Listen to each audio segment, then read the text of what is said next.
present George Edwards in Frankenstein.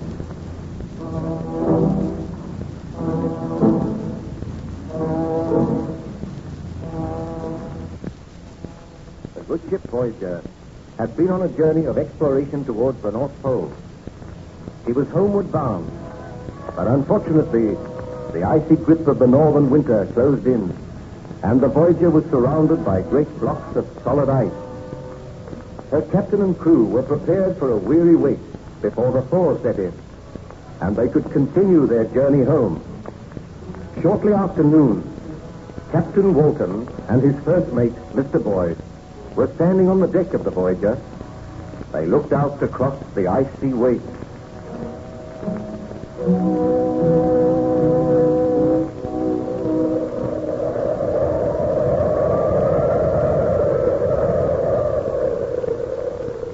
Well, Mr. Boyd, I think we will be here for quite a considerable time yet.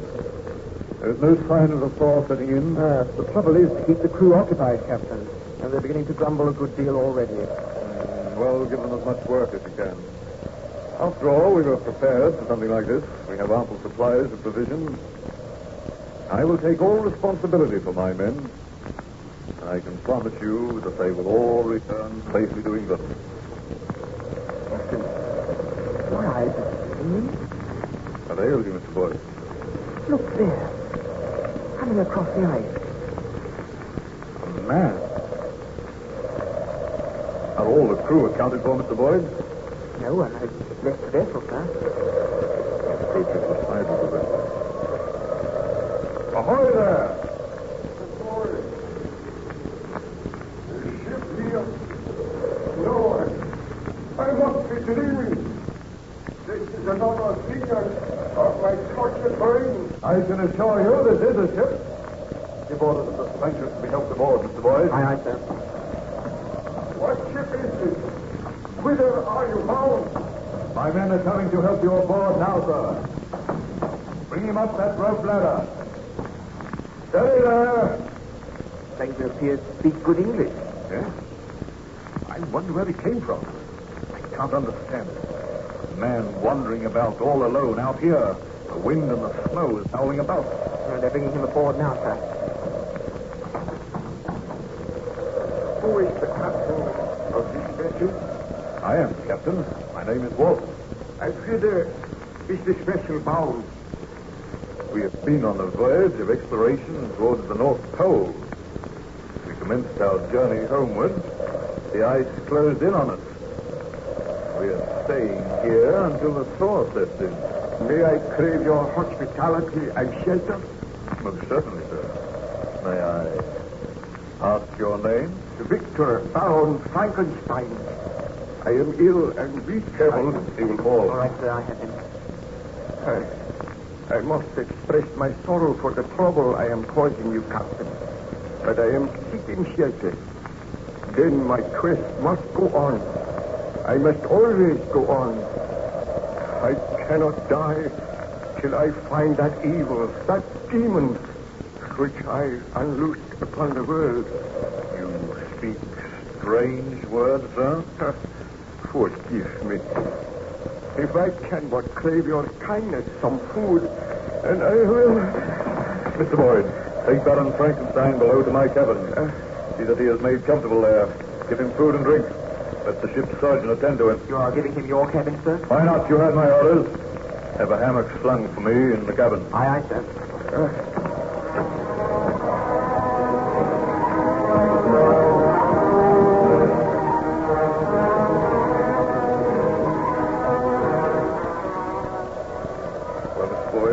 How does the stranger progress? We put him to bed, sir. He slept for quite a long time.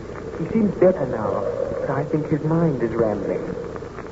Why do you say that? Well, ever and anon he speaks of some demon, some fearful monster, who peers through the porthole. We had to use force on one occasion to persuade him to return to his bed. Strange. Perhaps his wanderings have deranged his mind. Do you think it is safe to leave him without a guard? Do you think we should take the precaution of locking your door, sir? He appears to be a gentleman. No doubt he has a strange story to tell. Has he mentioned anything which might supply a key to this mystery? Or why he was wandering about here in these icy wastes? He said that he was searching for an evil spirit, for a destroyer, a taker of human life. There's something about the man which makes me afraid, sir. Oh, boy, the man could do you no harm. I will go down and speak with him myself. Do you wish me to accompany you, Captain? No, I will go alone. But should he become violent? Oh, the man is weak and ill. How can he become violent? He struggled with us when we dragged him away from the porthole. He says he must be watching. Forever watching. Poor devil. I will try to persuade him to tell me his story. Wait here on deck, Boyd. I will send for you if I need you.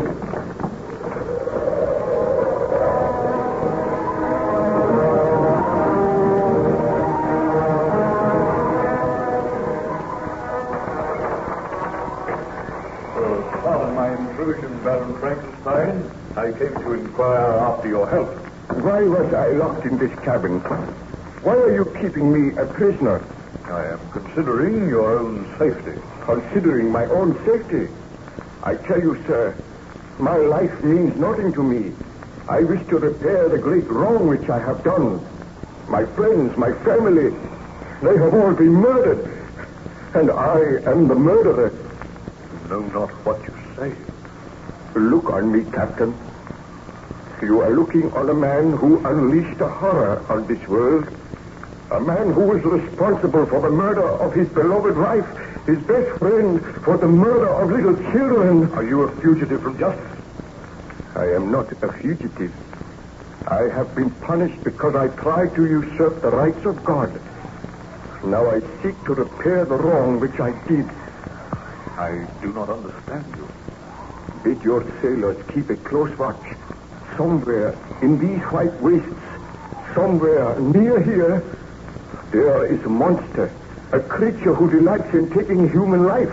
None of you is safe. Your wanderings and your hardships have caused you to imagine these things. No, I swear it is the truth.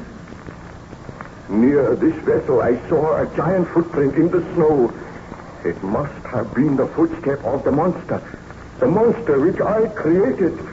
Would you like to tell me something of your story? Captain Vulcan, I do not know if you will believe my story when I tell it to you. Perhaps you may have proof. Perhaps someday you will look upon this monster. May heaven grant that you do not. If it will help you to tell me about it, Baron Frankenstein, I assure you I will make a ready listener. Be seated, Captain.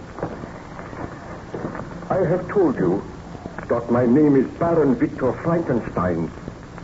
I was born in Geneva, and my family is one of the most distinguished in that republic. My father had filled several public situations with honor and reputation.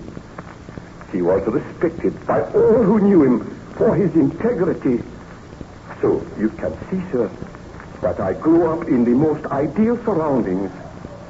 When I was 17, my parents sent me to the University of Ingolstadt, and there I became interested in science. During my attendance at the university, my beloved mother died.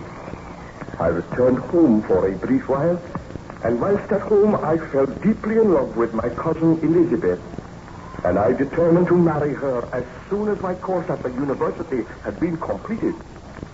I returned to Ingolstadt and continued with my studies. I read deeply, and gradually a most dreadful thought occurred to me. From my readings and my studies, I realized that it would be possible for man to create man. I became aware of the tremendous power of electricity. I was caught once in a terrific thunderstorm. I observed how the lightning had split an oak tree in half. And the knowledge came to me that just as electricity can destroy life, so can it create.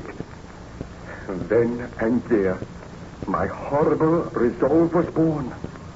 I vowed that I would not rest until I had created A man.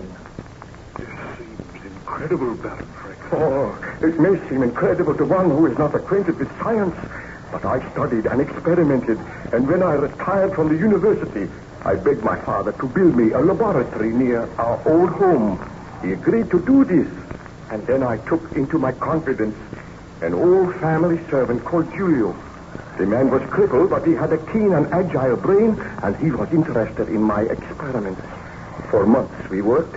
I intended to create a creature who would be both strong, good to look upon, and noble. Are you speaking the truth, Baron Frankenstein? I swear that I speak the truth. Did you succeed with this monstrous project? I swear a holy oath that I succeeded. I created a man. I usurped the rights of God. Did I say I created a man?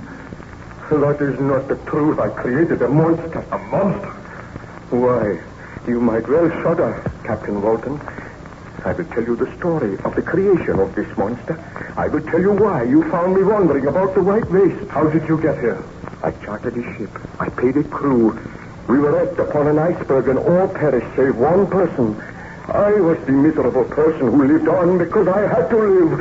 I cannot die until I have destroyed that which I have created. But if you created this monster in Geneva, what is it doing here out in the white waste of the north? Oh, I'm tired, my friend. The story is too dreadful and horrible. Let me regain my strength so that I may complete my work. What I have created must be destroyed. Oh, my poor fellow. I assure you that we will give you every care and attention. Still you do not believe me.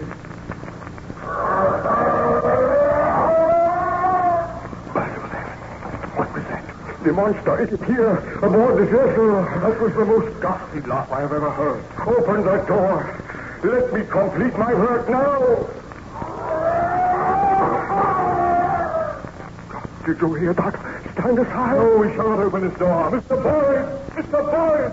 Come back at once and bring a pistol with you! Captain Walton, you are condemning your first officer to death.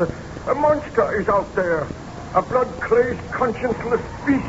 Oh, let me go. You are weak and ill. You can do nothing, Baron Frankenstein. Captain, what happened? Did you bring a pistol? Yes, from the sentries. I came out from Edinburgh. Is there anyone out there now? No one, sir. Very well. I shall unlock the door. Now come in. What did you see? Tell us what happened. I heard the captain calling, and I dashed down the companionway. Then, out of the darkness, a huge figure seemed to leap at me. I was knocked aside. When I arose, there was no sign of anyone. I dashed up on deck again. There was no one there. The man on watch reports that he saw nothing. The monster was here. You are lucky to be alive. I believe your story now, Baron Frankenstein. I created that monster, and I must live until I kill him. That is my sole task on this earth. What I created, so I will destroy. What does he mean, sir? It is a strange story, Mr. Boyd. But Baron Frankenstein is too exhausted to talk any more tonight. Pray remain in the bunk then. I must try to get to sleep. I must recover my strength. I must have strength enough to kill the monster. You shall have every care and attention here. I will place a man on guard outside your door. I do not think the monster will return tonight. The storm has become worse. The blizzard is raging now. It would be difficult for anyone to live out there. Let us trust that this monster perishes in the storm. I am to be called if any sign is seen of him. In the meanwhile, let me sleep. Then on the morrow, if I feel refreshed, I will tell all my story, Captain Walton. Very well, Baron Frankenstein. Mr. Boyd, you will go up on deck now, and you will arrange for 2 men to stand guard outside this door. I will share your cabin with you tonight. Aye, aye, sir. I bid you good night, Baron Frankenstein. We will meet on the morrow.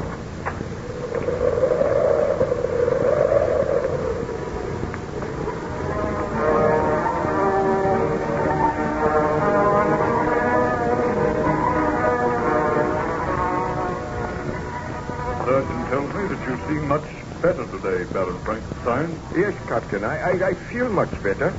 Was there any sign of the monster during the night? Nothing was seen. Please be seated. I know that you are interested in my story and you are puzzled by these strange happenings. I am extremely puzzled. Well, I told you that after I left the university, my father built a laboratory near our house. Each day I used to spend hours in this laboratory working with my servant Julio. Day after day, I read and studied so that my great experiment would be a success. Sometimes by night, Julio and I would visit graveyards to exhume freshly buried bodies. I was going to make a man, and the creature of my making was to be beautiful. I slaved and labored, neglecting my family and my friends, neglecting my fiancée, Elizabeth. It so happened that at that time my greatest friend, Ernst Claval, came to stay at our home. He had been at the university with me, and he had a vague inkling as to the nature of my experiment. However, I had become sullen and morose. I shunned my friend, and as my experiment neared completion, well, I became possessed by a strange, tense excitement. Imagine me in my laboratory late one afternoon, Captain Walton. I glanced out of the window and saw that the sky was dark and overcast. My servant Julio stood by my side. Now and again he would glance over at the great bench on which lay a huge inanimate figure swayed around with yards of bandages. I walked over to where the figure lay. Julio followed me. Julio, I have news for you. I think that tonight we'll see the end of our work. Do you mean that the figure will come to life tonight, my master? I hope so. If the threatened thunderstorm takes place, there will be sufficient electricity to bring light to this inanimate mass. Look at it, Julio. At present, it is a lifeless mass shaped in the form of a man. For months, we have worked over it. Tonight, if the storm breaks, we shall raise this figure to the top of the tower in the laboratory, and there it will stay for 1 hour while the thunder crashes and the lightning flashes. Then we shall lower the body onto this bench once again. The wrappings will be taken off, and who knows? I may have created a man. Think of it, Julio. My work will be rewarded. I am afraid, master, we should not do this. Fool, why are you afraid? I am about to make a name for myself. I will be the greatest man in the world because I have created another in my own likeness. Throughout the centuries, men have tried to do this, but I will succeed. I know it. You may not be meant to succeed. Who is there? It is Cleval here. May I come in, Victor? Yes. All right, Julio. Unlock the door. Oh, thank you. I wondered if I might watch you at work. Ernst, the time is right now for you to share my secret. My experiments are almost at an end. I suspect the nature of your experiments, Victor, and I almost dread to ask if my suspicions are correct. Look on this bench. Tell me what you see, Ernst. A huge, inanimate figure swathed around with bandages. My creation. Tonight, this figure shall have life. Victor, you must not do it. Man is not meant to do that. Or you are like Julio. He is also afraid. I want to speak with you privately. Bid Julio be gone.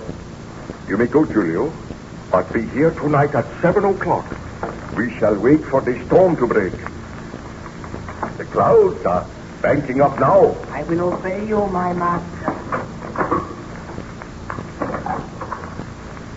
Victor, your life is bound up in this strange experiment, which I do not think for one moment will succeed. But might I point out that you are in love with a very beautiful and charming girl. You are neglecting her, and she feels this neglect keenly. Clerval, my friend. I know that I have been neglecting Elizabeth, but she will be proud of me, proud to marry me. I will be hailed as the greatest scientist the world has ever known. I beg of you to desist in this experiment. Do not try to bring life to this body tonight. Destroy what you have already done. Then marry Elizabeth and go away somewhere for a long holiday. You do not look well, my friend. Oh, I have been working too hard. But you ask too much of me, Ernst. I cannot give up my life's work. Do you love your work more than you do Elizabeth? I love Elizabeth very dearly, but I must do something with my life. I have always wanted to be a great scientist. My discovery will revolutionize the world. It will be possible to make men. Do you not understand? It is not possible.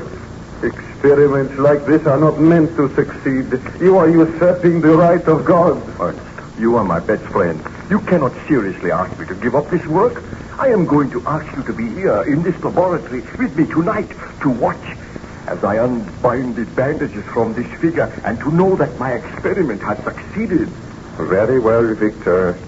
Since you insist. But I do think you should take Elizabeth into your confidence.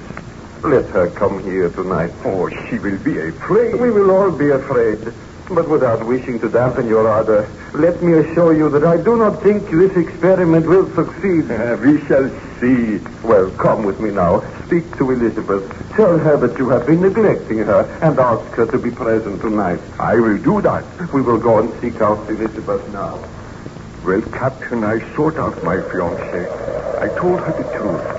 At first she was horrified, but gradually she became interested, and she consented to be present in the laboratory that night. After dinner, the storm developed rapidly. The thunder roared, and there were great streaks of forked lightning. Together, Elizabeth, Ernst, and myself went to the laboratory. There we found Julio awaiting us, and I led the way to the bench on which lay the inanimate figure. When we reached the bench...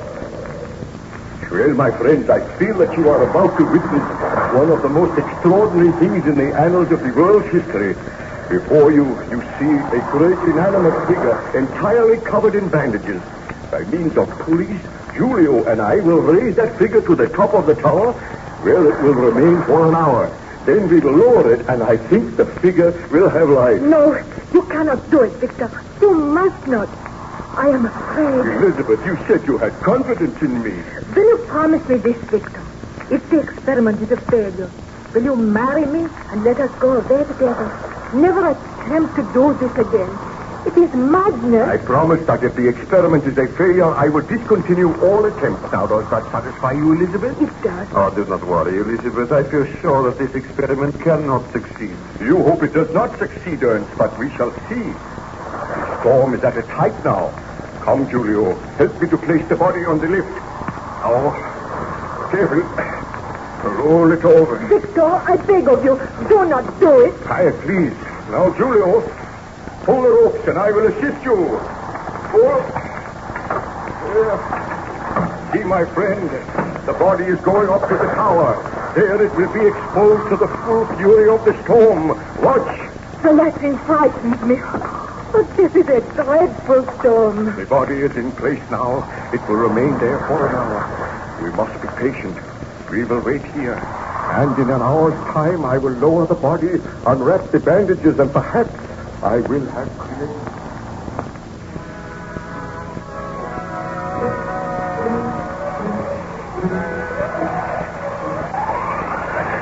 Somewhere out in those white wastes, there is something which must be destroyed. The thought of it is driving me mad. If only I could regain my strength. If only I could continue my quest. Please do not distress yourself. The surgeon tells me that you are making an excellent recovery. I want to hear about your great experiment. Well, I told you how my fiancée, Elizabeth, and my friend Ernst Clerval and myself waited in the laboratory during the violent thunderstorm, while up above us, exposed to the full fury of the storm, lay the lifeless body which I had made. For a full hour, we watched, and everyone seemed to be agitated. My servant Julio crouched in a corner, and ever and anon cast fearful glances up above. At last the hour passed, and I motioned to Julio to move over towards the pulley. Ernst and Elizabeth followed me, and I said, "Come, Julio. The body has been there for a full hour now. It is time to lower it." My hands are trembling with excitement, for soon I shall know whether I have created a man. Stop. I make one more appeal to you, Victor. Do not proceed with that experiment. When you bring that body down, I beg you to destroy it. After experimenting on it for months and months? Oh, what you ask is too much. I also add my pleas to those of Elizabeth. Well, I must turn a deaf ear to your pleas. Help me with this pulley, Julio. I will, my master, but I am afraid the devil stalks abroad tonight. Ah, that is nonsense. I am a scientist. I am conducting an experiment. Now lower it gently. The storm seems to have abated, Elizabeth. I seldom remember a worse storm. The thunder is still pealing. It is a fitting night for devil's work. This is not devil's work, Ernst. It is an achievement in the field of science. Now, roll the body off the lift. Come on. Gently, Julio. Over here. Fast hand. Close, all of you. What are you going to do? I am going to unwrap the bandages. We'll start here. Nothing will happen. Nothing can happen. Oh, I feel that I must pray. Please do not let this creature have life. We should all pray. It is not too late to stay your hand, Victor. Quiet. I feel sure that I am on the verge of success. I am removing the wrappings now.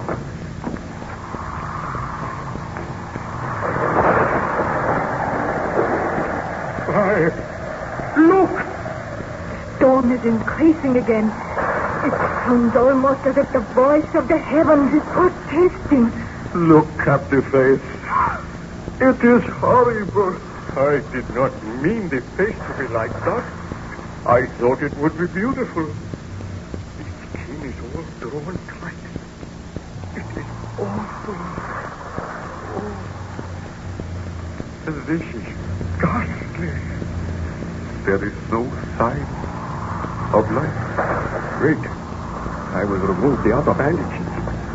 I have never seen such a hideous, bestial face. No creature like that could have life. Elizabeth, what ails you? The eyelids. I swear I saw them flutter. The eyelids did move. No. We must be dreaming.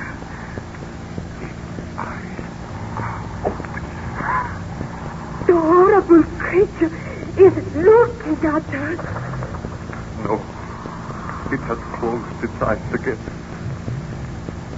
Julio, darken the room. The light is too strong. My master, let me take this hammer. Let me destroy the creature. You heard my orders. Lower the lights. I will obey. Look. It is raising one arm. It has life. My experiment has succeeded. I have created life. I am the greatest man the world has ever known. No other man has had such power. Victor, this is too horrible. Destroy it now. Destroy it now would be murder.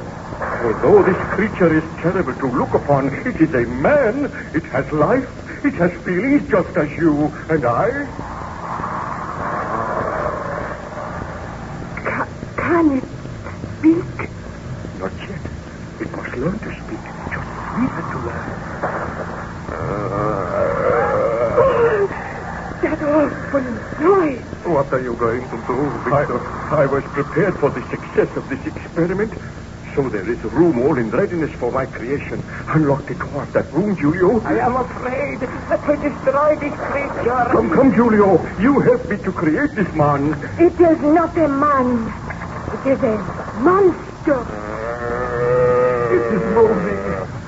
It is struggling into a sitting position. Have you unlocked the door of the room, Julio? I have, my master. Then help me. We will move the creature into its abode. We will lock it in there. It will be your charge until tomorrow, Julio. Remain here in the laboratory. Remain just outside the door. Do not enter the room yourself, and do not let anyone else enter. I will obey. Oh, this is my creation, a man which I made with my own hands. The creature seems to be able to focus its eyes now. It is looking straight at me. Oh, it looks awful. I shall train it myself. Come, take the other arm, Ernst. Let us help it to walk across the room. No, I cannot touch it. There is much I would do for you, Victor, but I cannot touch that monster. I feel that I am going mad. There is no need to be afraid. The creature is helpless. It can barely walk. You help me, Julio. Take the other arm. No, do not make me touch it. Do as I say. Look, I have taken one arm. Now, help it off the bench.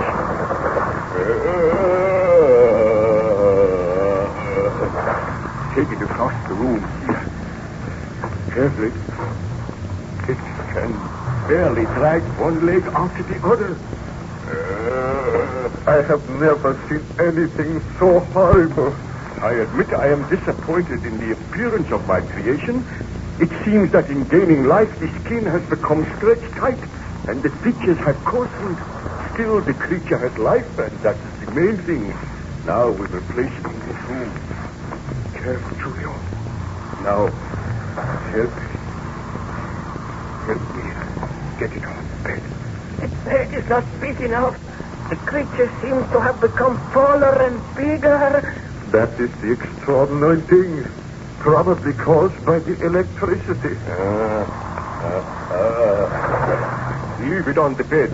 Now come outside. I will lock the door. You take the key and keep it, Julio. I am glad the door is locked. I feel safer now. I feel a strange and almost overpowering sense of triumph. In my wildest dream, I had not hoped for success. And Victor? He has fainted. No. I feel strangely weak. Help me to get out of here. Let me go to my room. Baron Frankenstein, your story seems extraordinary. What became of the dreadful monster which you created? I felt weak and ill that night, and Elizabeth and Ernst helped me to my room. There I fell into a deep and troubled slumber. I awakened in the morning to find both Ernst and Elizabeth standing by the side of my bed. As soon as I saw them... Ernst? Elizabeth, what are you doing here? We were worried about you. Oh, I remember now. My great experiment was a success. I must go to the laboratory at once. Victor, I beg you to destroy that creature. Just as you gave it life, so you can take that life away. I know that you will never be happy while the creature lives, and I know that I can never be happy. For the sake of the love you bear me, for the sake of the happiness which we desire, I beg you to destroy the creature. Elizabeth is right, Victor. Your experiment was not altogether a success. You hoped to make something beautiful, and the result has been a hideous monster, a monster which you cannot unleash upon the world, or it will be forever upon your conscience. Perhaps you are right. I know we are right. Please, Victor, if you love me, you will do what I ask. Well, I will dress at once, and then I will go over to the laboratory and make arrangements to do away with the monster. You shall come with me. I will not go. I will go with you, Victor. Good. Then if you wait for me downstairs, I will join you. It seems that you regretted your somewhat rash experiment, Baron Frankenstein. I did, Captain Barton. And I feel happier when I had made up my mind to destroy my creation. I dressed hastily and went downstairs, where I found Ernst waiting for me. We walked across to the laboratory and entered the room, and then I called Julio! Julio! It is strange that he does not answer. I ordered him not to leave here. Look, the door of the room where you put the creature. There is no door there. It is wrenched off its hinges. What could have happened? Look, there in the corner. What is it? Let me see. Why, it is the broken body of Julio. The broken body Of Julio? Yes, look for yourself. Oh, this is horrible. Let me look in that room. Is there anyone there? The room is empty. I am too late. The monster has escaped, and in so doing, he has murdered my servant. I have unleashed a horror upon the world. Tell me, what happened after you discovered the body of your servant Julio? I recall it quite clearly. My friend Ernst Claval and myself were in the laboratory. We found that the door of the monster's room had been burst open, and there was the broken body of Julio lying upon the floor. We bent over the body and then Claval. Do you realize, Victor, that you have unleashed a monster upon the world, a killer? Anybody's life may be in danger. We must make a search immediately. I will organize a search party. All the peasants on the estate can join in the search. I now realize the enormity of my crime. I will aid you, but I do not know what Elizabeth will say when she learns of this. What are the authorities going to say? How am I going to explain the broken body of Julio? You will have to tell the truth to the police. But they will not believe me. They think I am mad. Oh, you were mad to attempt this experiment. I am only sorry that it has succeeded. Elizabeth will be appalled when she hears this news. I will search for the monster, I promise you. But I do not think there is anything further to fear, Ernst. The monster will perish. I wish that this were only a dream, some horrible nightmare, and I could awaken to find it was not true. Poor Julio's body proves the truth of what has happened. I know, but somehow my fear has vanished. I am going to seek my own happiness now. Oh, how can you talk like that when the monster is at large? The monster will be found. If not, he will perish. Let us go to the police. Tell me, did the police succeed in finding the monster, Baron Frankenstein? They did not. The search went on for days, and still there was no trace of the monster. But my hopes were high. I felt sure that the creature had wandered away somewhere in the hills, and there perished from cold and starvation. There came a day when I had almost forgotten the monster, and my experiments, they seemed like some dim dream of the past. I sought out Elizabeth, I feel sure that we will have no further fear of the strange creature for which I was responsible.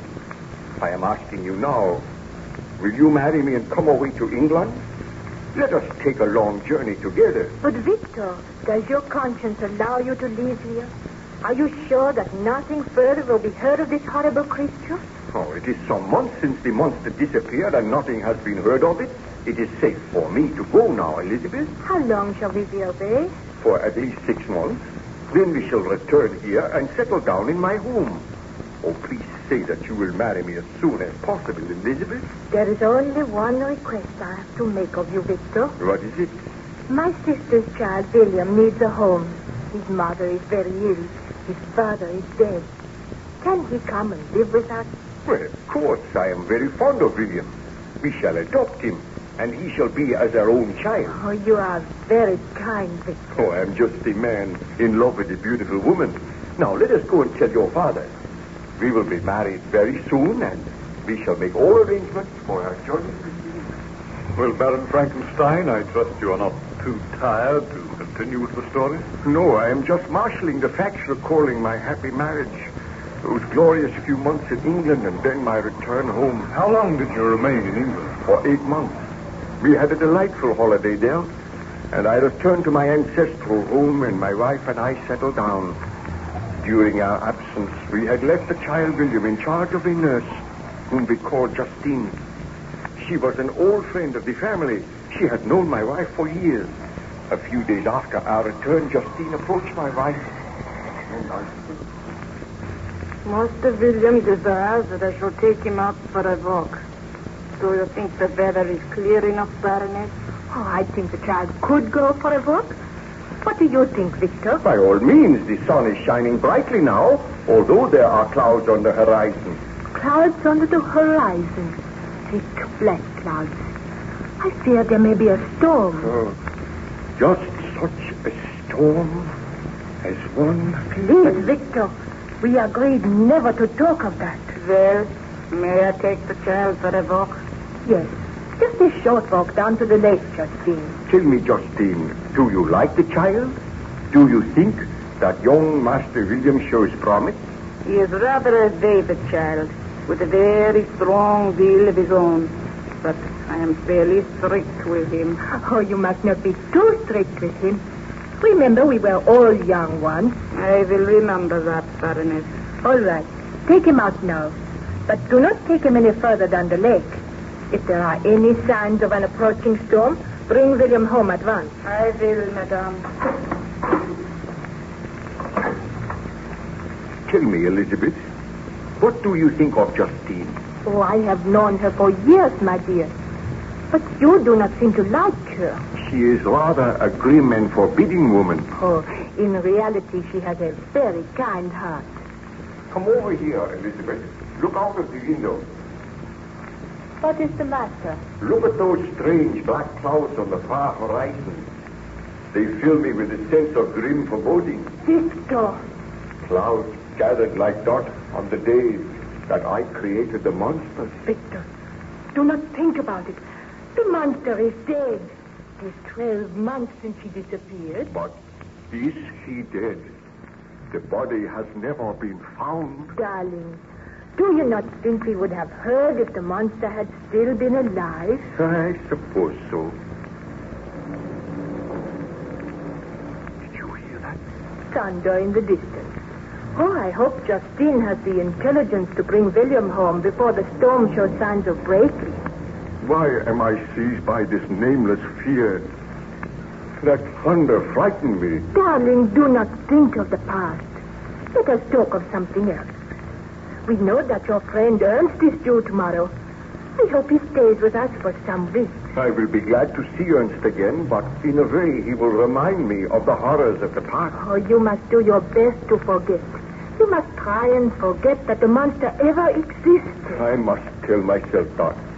I created the monster, and now that monster is dead. I will never see it again.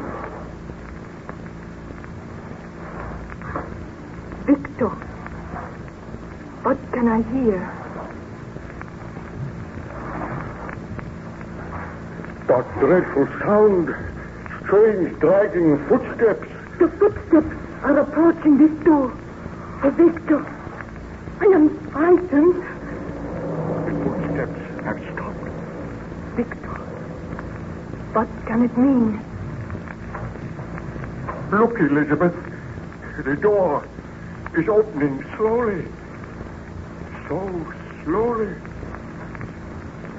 Frankenstein, my master. We meet again. The monster! This cannot be. I told myself that the monster no longer existed. It is many months since we have met, my master. And now all that you desire. I can walk. I can move freely. I can think. And I can speak. Where have you been? Living in the woods these many months. Watching other folk, learning to speak as they speak, and almost dying from intolerable loneliness. I come to make terms with you, my master. Terms? What mean you by that? Victor, he looks too horrible. That awful face. Those long, shambling legs. Tell me it is not true. Calm yourself, please, Elizabeth. I am an object of hatred and scorn and derision wherever I go. You did this, Frankenstein. You gave me life, but a life which is filled with misery. All men, all women turn from me. Why did you give me life so that I may suffer? If I had a gun, I would put an end to the life which I gave you. I would destroy you. I do not wish to die. I wish to live. I wish to be happy as other men are. Why? What do you ask of me? You made me. You gave life to me. Now make a mate for me, a woman who may share my life with me. What you ask is impossible. It shall be my mission in life to destroy you. Did you not kill my servant? That matters not. We will talk of this again. I have come to make a bargain with you. Give me a companion, someone to share my loneliness. Why should I not know happiness as others know it? Victor, you must not grant his request. Fear not, Elizabeth. I will never grant it. So be it, Frankenstein. You and yours shall suffer for this. What mean you by that? I killed one man, and I can kill others. And unless you heed my demand, unless you fashion for me a mate, then you and all your family will suffer. I will kill them just as I killed that man. I will kill all who stand in my path. I will leave a trail of death and destruction wherever I go. But I will not kill you. You shall live on until I bend you to my will. The creature shall rule the master. Foul monster. I shall kill you now. That puny mannequin. Victor, be careful. He is not dead. He laid his hands on me, and I hurled him away. Rise to your feet, Frankenstein. I am powerless to destroy the thing which I created. You are powerless. We shall meet again. You have refused my demand, but you shall hear from me. Farewell, Frankenstein. Victor, do not go after him. He will kill you. Elizabeth, what can I do? You heard his threat? Let us gather the villagers together so that by uniting we may destroy him. One man cannot prevail against him, but many will succeed in killing him. You are right, Elizabeth. I swear that the monster of my creation shall die. One cannot help feeling a little sorry for him. I know what it is to be bitterly lonely. I also know, but the monster rushed out of the house when I refused. My wife and I discussed the matter. I sent for the burgomaster and begged that his officers would look for the monster. Some little time later, the storm burst in all its fury. The rain came down in torrents, and the thunder roared. My wife approached me anxiously. Victor, do you know that Justine has not brought little William home yet? I had almost forgotten about them, Elizabeth. Are you sure they have not come home? I have searched the house. We have asked the other servants, and they have seen no sign of them. Dear, this is most disturbing. You instructed the woman to come home before the storm burst. They have been out for a long time. Do you think we should go and look for them? They only went to the edge of the lake. It cannot be far away. I am worried, Victor. You know the monster is loose out there. Suppose that he were to attack William or Justine. Oh, there is no fear of that. Undoubtedly, Justine and William are taking shelter somewhere. I hope that you are right. But Justine, you have returned. Where is William? How can I tell you? Victor, where is William? I took him to the lake, and I was playing with him there. He ran away from me. He went into the woods. It took a long time to find him, but I failed. I called his name time and time again, but there was no reply. The storm burst. I became panic-stricken. I have been out in the rain searching for him. I fear that he may have fallen into the lake. Victor, you must go at once. Find the burgomaster and his men. Tell them to forget about the monster. They must find William. I will go now. Have hope and courage, Elizabeth. I am sure that I will find William somewhere. Madame, how can I ask your forgiveness? I swear that I meant no harm to come to the child. You should have stayed with him, Justine. If any harm has come to me, I will never forgive myself. Well, go and change your clothes. You are wet through, and then come down here. We will wait patiently for Baron Frankenstein to return. Ah, Victor, you have not gone yet. I am taking some of the servants with me. I have left word here that if the burgomaster and his men return, they are to look for William. Wait for me, Elizabeth. I will return as soon as possible. Well, Baron Frankenstein, did you succeed in finding the child? Well, for 2 hours I searched, taking my faithful servants with me. We wandered through the woods, calling the child's name, but there was no reply. At last, somewhat dispirited, I returned home to find my wife and Justine waiting for me. As soon as I entered... Victor, is there any news? Did you see any sign of William? Not a sign. He must have fallen into the lake, and it was my fault. Victor, I am distracted. What can have become of William? I do not know, my dear. Did the burgomaster return? He has not been back yet. The storm is abating. Yeah, it is passing. We will continue our search all through the night. Yes. I hear men's voices. So the burgomaster is returning. Bring him in here, Justine. As you command, Baron Frankenstein. Oh, I blame myself for this in a way. Victor, we should never have allowed Justine to take William out today. She should have taken better care of him. She should never have allowed him to stay out of her sight. What is that?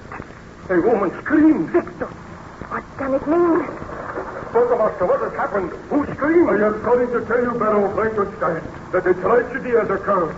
My men have found the body of the child William. William is dead? Yeah, the girl Justine saw his body when we were carrying it in. My men are holding her. Elizabeth, I do not know what to say to you. Burgomaster, tell us what has happened. I only know that we were searching for this monster of whom Baron Frankenstein spoke. During the course of our search, we looked through some rushes on the edge of the lake, and there we found the body of the boy William.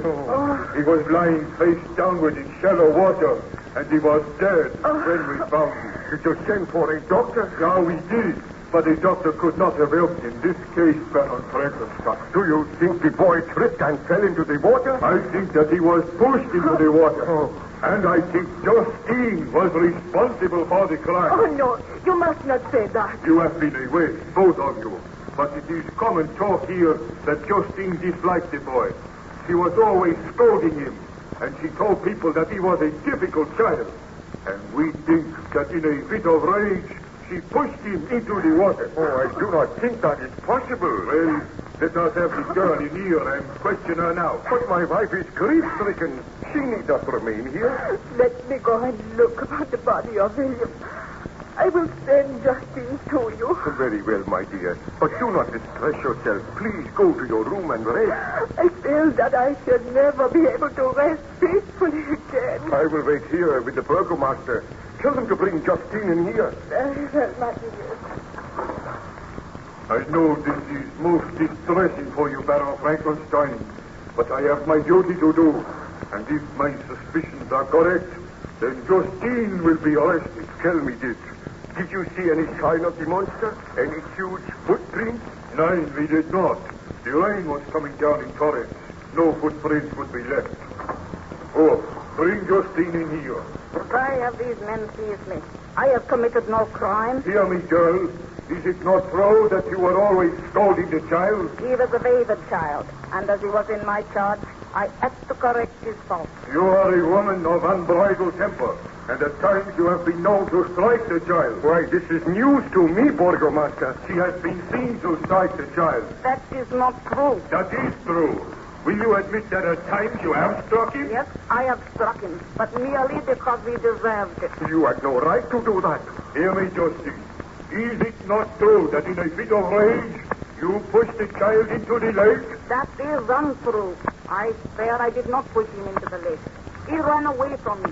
He went into the woods, and I could not find him. You must believe me. No, we do not believe you. Baron Frankenstein, you know I would not kill the child. Address your remarks to me, Justine.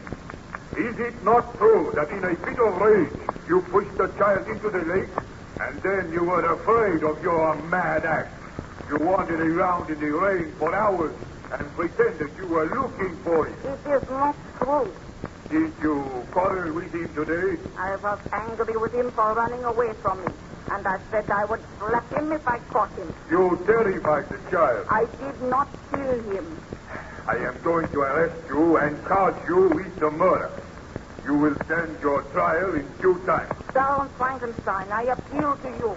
I swear that the child came to no harm at my hands. I have served your family faithfully and well these many years. I did not murder William. You cannot believe it of me.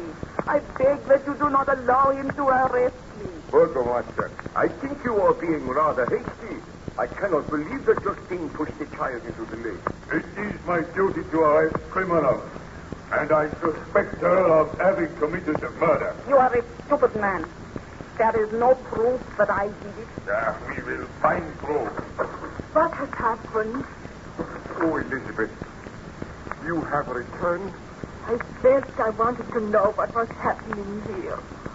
And I thought that you should go and look on the body of William. Justine has been arrested.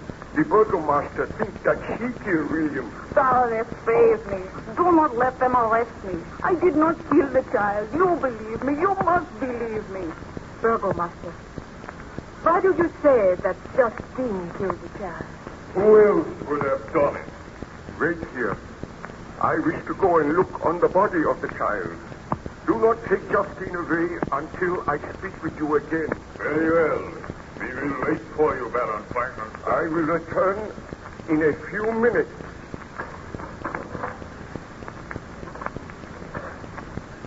Now, Justine, it will be better for you if you tell the truth. If you confess, then there may be a chance of saving your life. But if you persist in your denial and the court finds you guilty, then you will surely die. But I am not guilty. And I know the Baroness does not believe that I am guilty. Perhaps the Baroness is not aware that at times you struck the child. Is that true, Justine? I had to correct his fault. Never at any time did I strike him hard. Oh, you had no right to strike him. I go to my knees before you, Baroness. I swear I am innocent of this charge. Please help me. Enough of that, Justine. You shall receive a fair trial. But I am convinced that you are guilty. Wait, Burgomaster. This girl is not to be taken from the house. What ails you, Baron Frankenstein? She did not murder the child. What? How do you know? Did you not observe the marks upon the child's throat? He was strangled. The marks were the same as those upon the throat of my poor servant Julio. I am in reality the murderer of that child. The murderer. Baron Frankenstein, what tragedy you have faced. Well, even now, when I think of it, I feel that I loathe that devil. But I cannot die yet. Will you tell me some more of the story? Not now. Let me just rest for a while.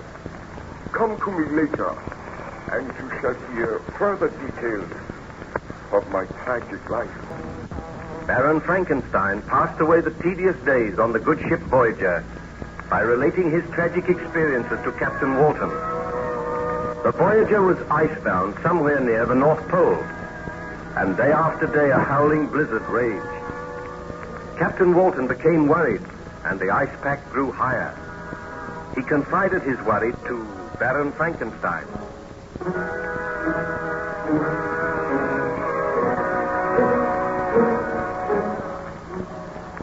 You look rather worried today, Captain Walton. Unfortunately, the weather shows no signs of abating, Baron Frankenstein. Have any of your men seen any trace of the monster? Has he attempted to visit the ship again? No one has seen any trace of it. Let us hope it has perished out there in the blizzard. I hope so, but I very much doubt it. Do you feel inclined to tell me some more of your story? Well, I have told you how the child William was murdered, and on examining the body, I formed the conclusion that the murder had been committed by the monster.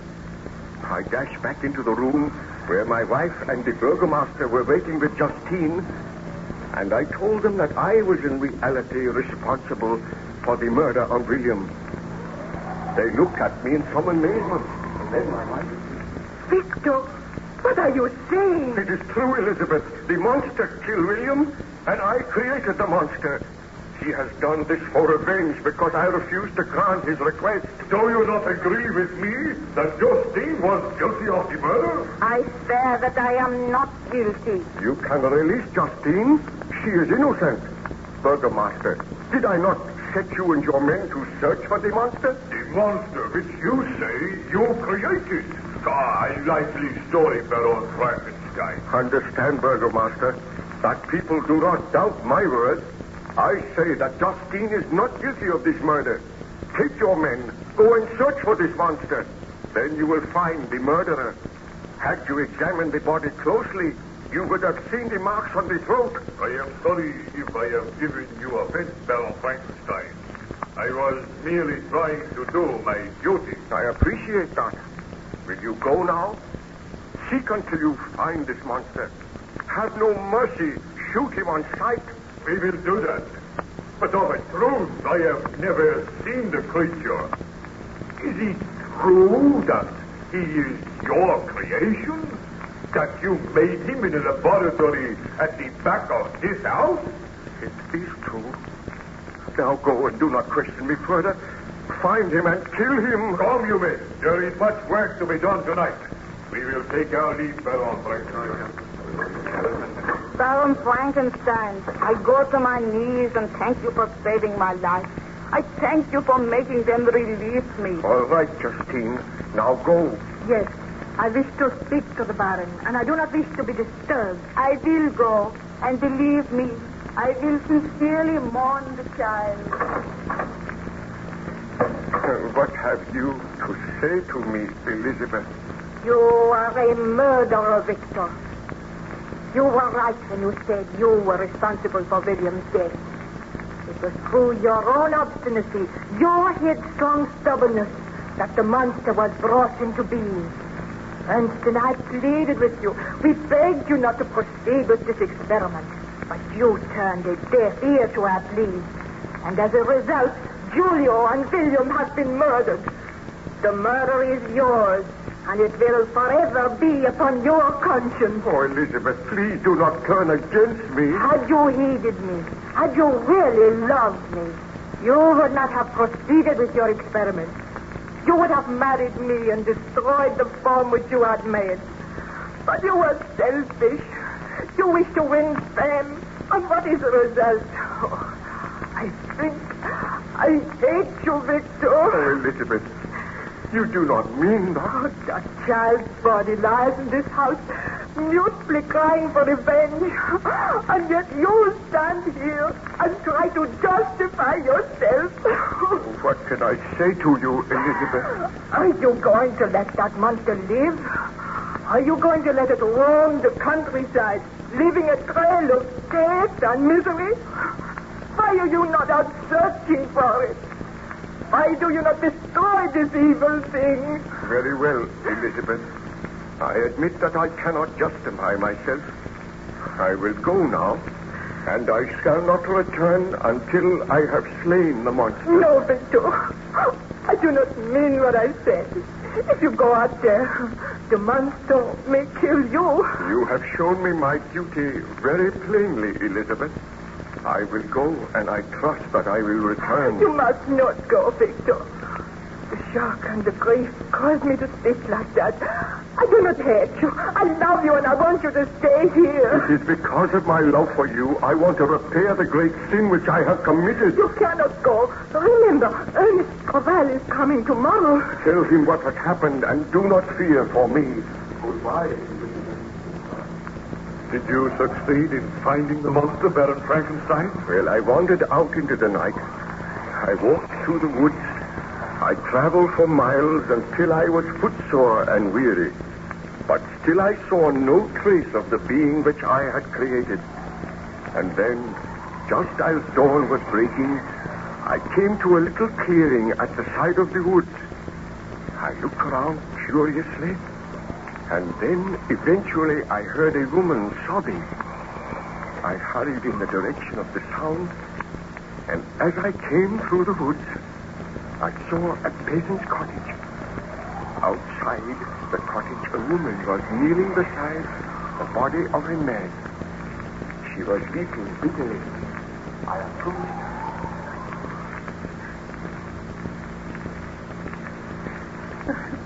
Why? What is the matter? Can I do anything to help you? Who are you? Where have you come from? My name is Baron Frankenstein. What is the matter with this man? Oh, he is dead. He has been murdered. Let me see. Oh, the same marks on the throat. This man was my husband. We lived here happily together for many years. And one day a strange creature came into the woods. He seemed to be half man, half beast, always prying through our windows, following my husband when he went to his work in the woods. Today, my husband took his gun. He shot at the creature, and the bullet struck him, but it had no effect. The creature advanced. He seized my husband by the throat. I was powerless to interfere, and in a few minutes, Gustav was dead. Then the creature ran into the woods, saying that all men were his enemies. Leaving a trail of death and misery. Will you help me, sir? What can I do? I am so afraid. We will take your husband's body into the house.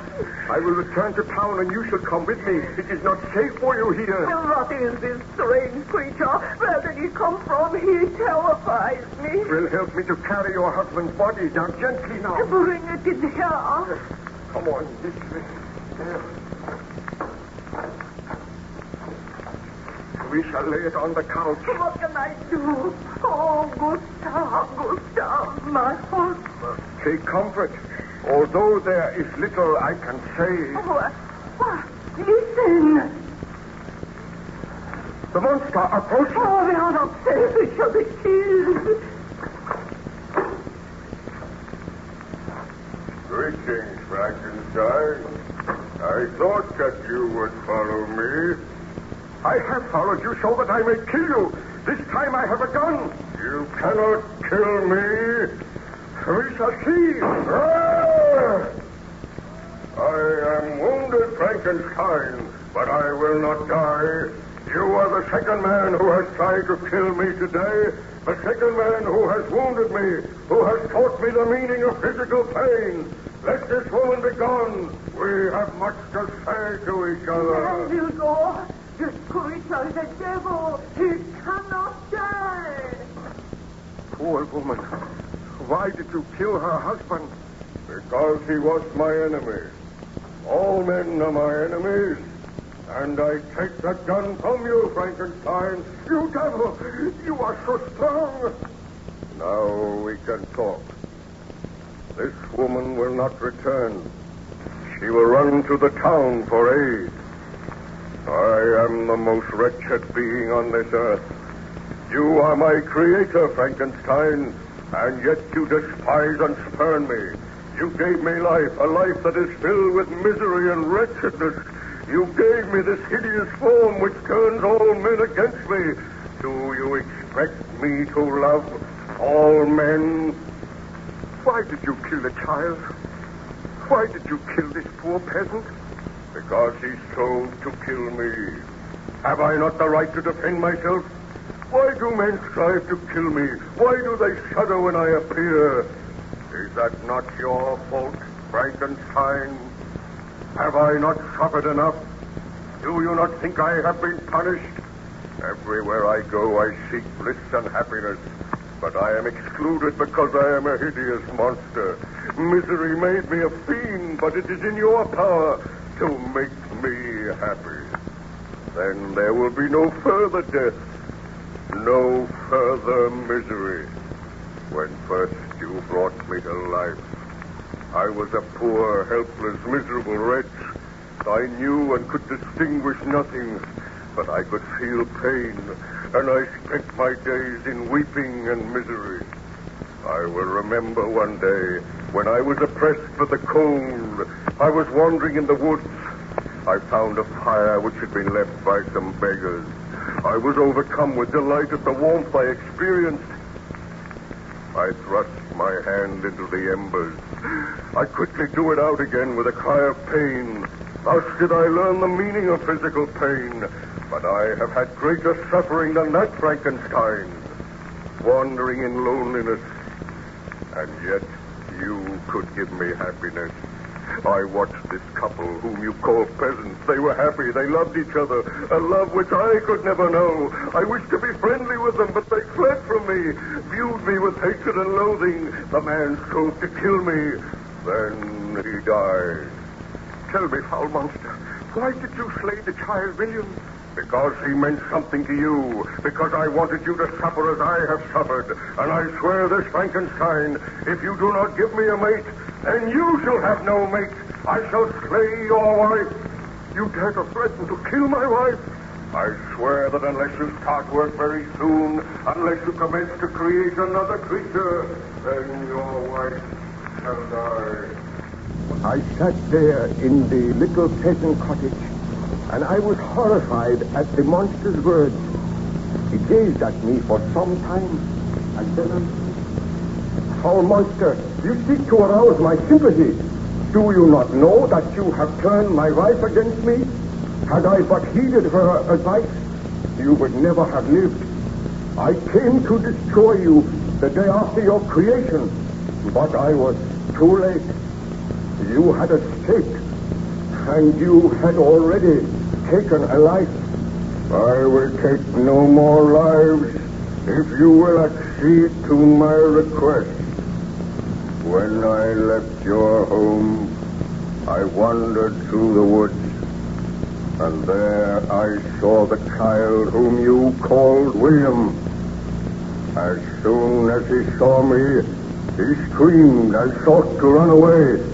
But I seized him by the arm and spoke softly to him, bidding him not to be afraid. He told me that his uncle was Baron Frankenstein, and that I would be punished if I harmed him. At the mention of your name, I trembled with rage, and in a fit of black rage and despair, I killed the child. Just as I shall kill all of your family unless you create for me a mate. I cannot bring myself to do such a thing. You are hideous and horrible. Were I to create another like you, I might unleash another horror on the world. My companion must be as deformed and horrible as myself. One from whom everyone will shrink, and who will turn to me for comfort. But I cannot do it. You must do it, or I will work against you so that you shall curse the very day that you were born, so that you will curse those whose hands created me. I do curse them now. I seek to reason with you. You are my creator. Let me feel gratitude towards you. Let me see that I excite the sympathy of some existing being. Do not, I beg of you, deny me my reward. I have tried to paint for you a picture of misery, the horror, and the suffering which I have undergone. All I ask is a mate as hideous and repulsive as myself. Do I see compassion in your eyes? And if I consent, what then? If you consent, neither you nor every other human being shall ever see us again. I will take my mate and go to the vast and frozen wastes of the north. Your body is deformed, and your mind is deformed. I have learned that I cannot control the mind of any creature which I create. If I create a mate for you, she will also have the desire to kill, to inflict misery on others. Oh, I dare not do it. If you refuse, I swear that all you know and love shall die as others have died. I will haunt this earth, the enemy of mankind, who are my enemies. So be it. I must consent to your demand on your solemn oath that you will take your mate into exile so that none will ever see you again. Do you swear to that? I swear by the sun and by the blue sky of heaven and by the fire of the love that burns in my heart, that if you grant my prayer, you will never behold me again. Depart to your home and commence your labors. I shall watch your progress with anxiety. And mark this well, when you are ready, when your labors are complete, I shall appear. And if you fail me, you know the penalty. Farewell, Frankenstein. I trust that soon we shall meet again, and that the meeting shall bring happiness. But, Baron Frankenstein, surely you did not accede to the monster's request? Well, after he had left the little cottage, I sat and I thought for a long time. I realized that he was a vile and horrible creature, and that he had demanded that I should create just such another creature. And my heart was heavy. With dragging footsteps, I returned home, where I found my wife and my friend Ernst Clerval awaiting me. As soon as I entered, Elizabeth. Oh, Victor, I am so glad you have returned. I drove you away with harsh words last night, but I regretted my words. Tell me, what news? The monster still lives. Victor, my friend, I have heard of your trouble. Elizabeth has told me. Let me offer you all the aid that I can. Together we shall destroy this vile creature. Have no fear. The monster will do no more harm. There will be no other death. How can you know that? Well, I have spoken with him, and there shall be no more death. Rest assured of that, Elizabeth. Oh, I am so glad. But can you trust this monster? I have been greatly punished for my sins. Tell me this, Victor. Did you consent to the monster's request? Surely you did not promise to create a mate for him? Elizabeth, there is so much at stake. So much harm has been done. Victor, you cannot do it. Already there is one vile, bloodthirsty monster roaming here. Dare you create another? Oh, give me time to think, please. Oh, Elizabeth, he is upset. Leave him alone with me now, and I will talk with him. Oh, I'm thirstless. Poor Victor has been out all night. He needs refreshment. I will see that a meal is prepared for you, Victor. Oh, I thank you, Elizabeth. Remain here with Ernst, and we shall talk of the matter later. Victor, my poor friend, my heart is heavy for you. What can I do to help you? Oh, help me, Ernst. I must grant the monster's demand. I tried to kill him. My shot wounded him, but he did not die. And before I could fire again, he took the gun from me. Did you promise to create a mate for him? I did, but my work shall not be done here. I will travel to some lonely island, and there I will have to study again for many months. And there I will create a mate for the monster, which I created. You must not do it, Victor. I must do it. Oh, having created one such hideous monstrosity is a sin for which you have paid heavily. Do not create another. If I do not, your life is in danger. Elizabeth's life is in danger. I must do as the monster says. So be it. I shall accompany you, and I will help you with your work. Oh, you are kind, my friend. A friend of mine has a cottage on a little island in the Orkneys. I know that he will lend us this cottage, and you will be able to conduct your work there. But I am against it, Victor. I do not think you should do it. I must do it. I feel sure that if I grant his request, there will be no further trouble. But how can you be sure? You cannot control the minds of the creatures which you create. Oh, we shall tell Elizabeth you are taking me away from my health, that I am going for a sea trip for several months. Then I will be able to return here to find happiness when my work is done. It seems the only way. The servants are preparing a meal for you, Victor. Oh, thank you, Elizabeth. I have just been talking matters over with Ernst, and he thinks that I should go away with him for a sea trip. My health has been undermined by all this dreadful worry. And you are going away without me? No, but you will be safe here. I know that the monster will not harm you. I feel that I must go away without you this time, Elizabeth. Where are you going? We have not decided yet. But will you not trust him to my care, Elizabeth? I will, Ernst. But I want to ask you one question, Victor. Do you intend to grant the monster's demand? My dear, I am going away from here so that I will not grant the monster's demand. My laboratory and all my instruments are here. I am leaving them. I am striving to forget about the monster. You need have no fear. I know that the monster will do no further harm. What did you say to him? Well, I do not like to think of it, but I spoke with him, and he swears that he will not commit another murder. Is he not to be punished for the murders he has already committed? Oh, there is nothing we can do at present, my dear. If the burgomaster's men find the monster, they will kill him. Believe me, Elizabeth, Victor is asking for the best. Be content to leave him in my charge. I must be content. You have nothing to fear, Elizabeth. Now wait here until I return. I will recover my health. I will forget the miseries of the past. When I come back here, I swear that you and I shall never be parted again, and nothing shall ever happen to Ma. Eventually, I reached the island in the Orkneys, and there Ernst Claval and I took up our residence in a large, comfortable cottage.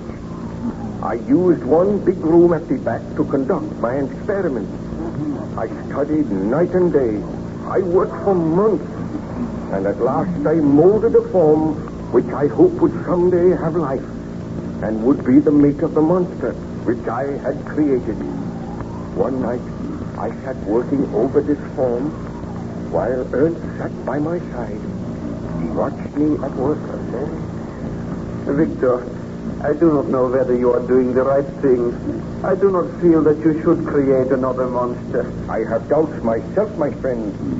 As my work nears completion, I am afraid. I think that I will unleash another killer, another frightful monster to bring havoc and misery into the lives of many people. And yet I must go on. You do not know that the original monster you created still lives. He may have died by now. And if you continue with this work, you may have to destroy it. Sometimes I feel that the monster which I created will destroy me. Oh, you should not think of those things. Have you heard from Elizabeth lately? I received a letter from her yesterday. She begged me to return home and wonders why I am delaying so long. She must never know what I am doing. She will never forgive me. She will never learn. Come to bed now, Victor. You have worked long enough. You look tired and ill. I am tired and ill, but I cannot leave my work at present. You go to bed and leave me here. Truth to tell, I am tired of this cold, windy, unpleasant island. Will we be here much longer? Not very much longer. If I work through the night, it will merely be a matter of waiting for a thunderstorm. That might come tomorrow, and then my work will be complete. Then this lifeless body will have the divine spark, and I will have sinned again.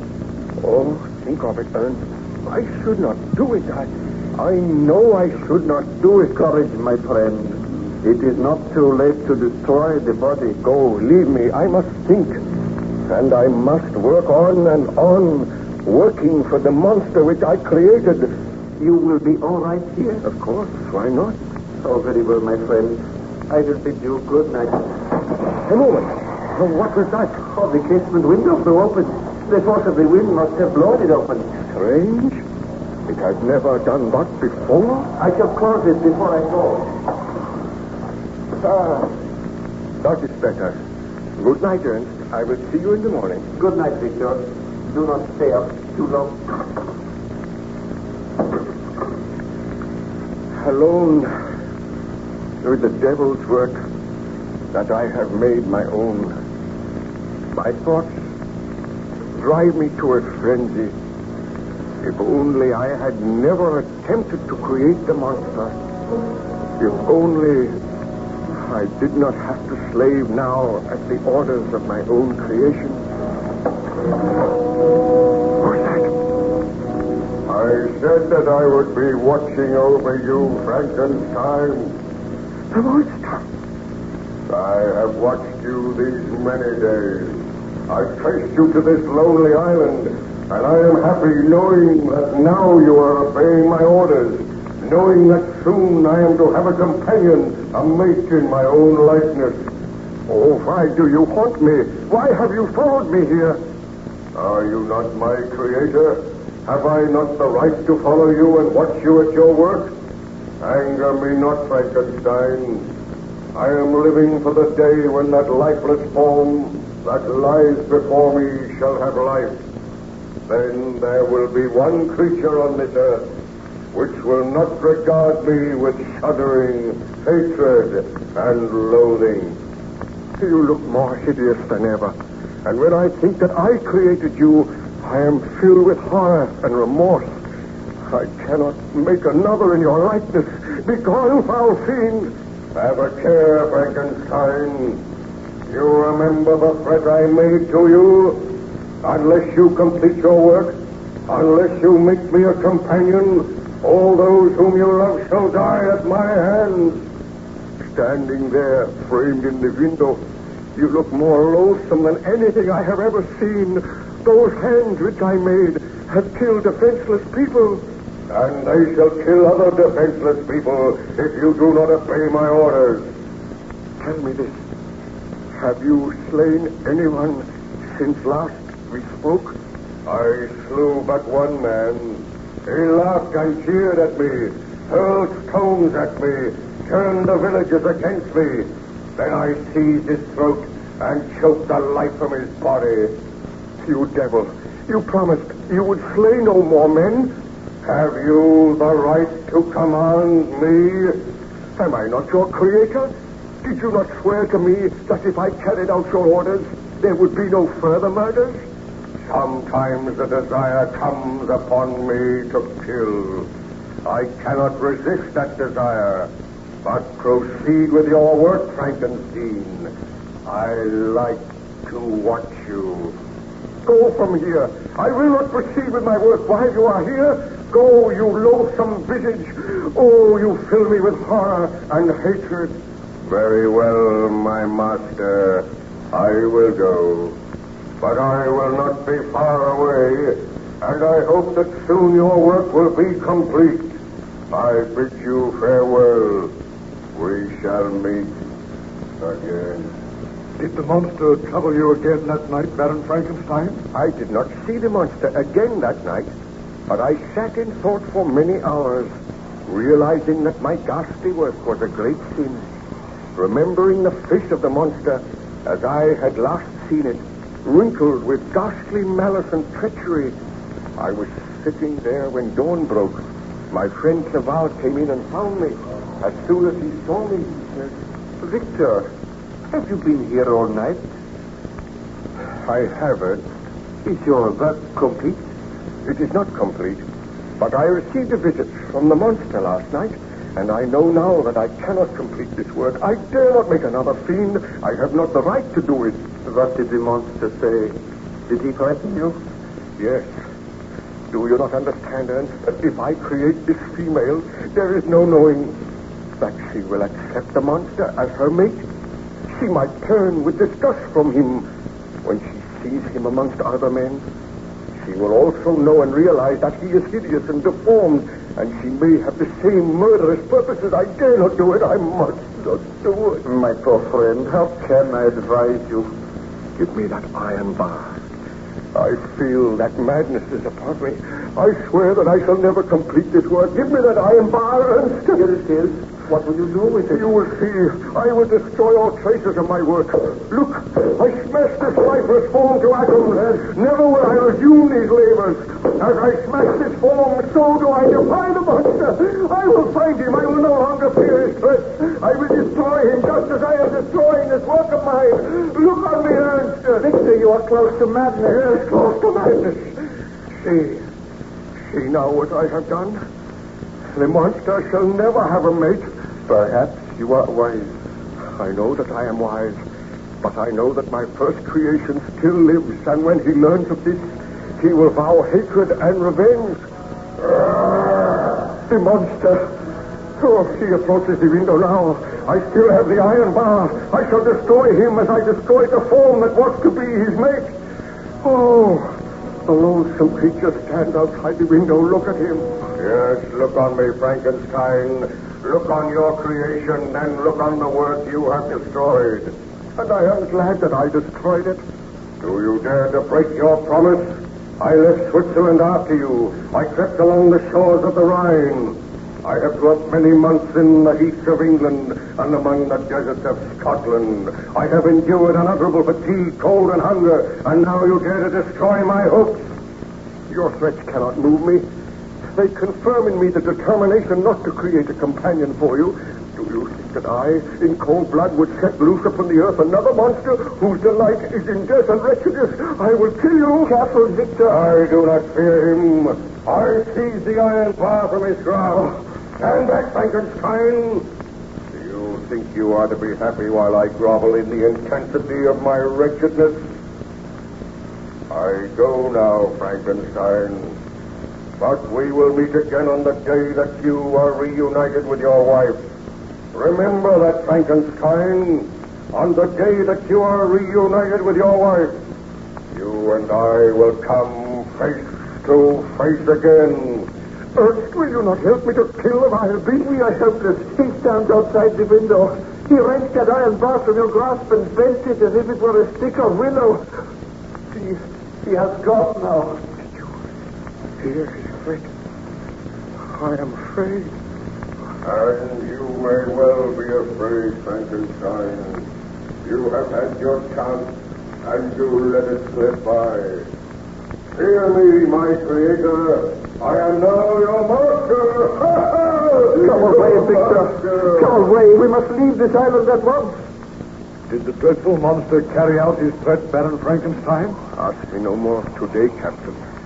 I recall that I almost swooned after the monster had left me, and I feel now that the monster is not far away. He is close to the ship. I seem to sense his presence. I shall place armed men on guard outside your cabin. Do not fear, Baron Frankenstein. If my men set eyes on the monster, they will kill him. I go to give those orders now.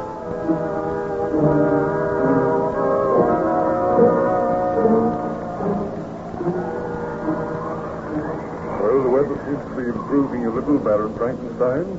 For a wonder, it's not snowing. Perhaps the thaw is going to set in soon. Then you will have to take your vessel back to England, and you will leave me here. We shall certainly not leave you here. Oh, but you must. I cannot return to civilization until I am sure that the monster of my creation is dead. Let me plead with you, Baron Frankenstein. You were in the last stages of exhaustion when you came aboard this vessel. We have nursed you back to health and strength. Come back to England with us. Forget about the monster. I feel sure that he has perished out there in the blizzard. Oh, if only I could feel sure. Tell me some more of your story. What happened after you had destroyed the companion you were making for the monster? Did I not tell you that the monster returned and threatened me? He swore that he would see me again on the day that I returned to my wife? Yes, I remember that. And did you leave the island then? I arranged with my friend Ernst Claval that we should leave the island a few days later.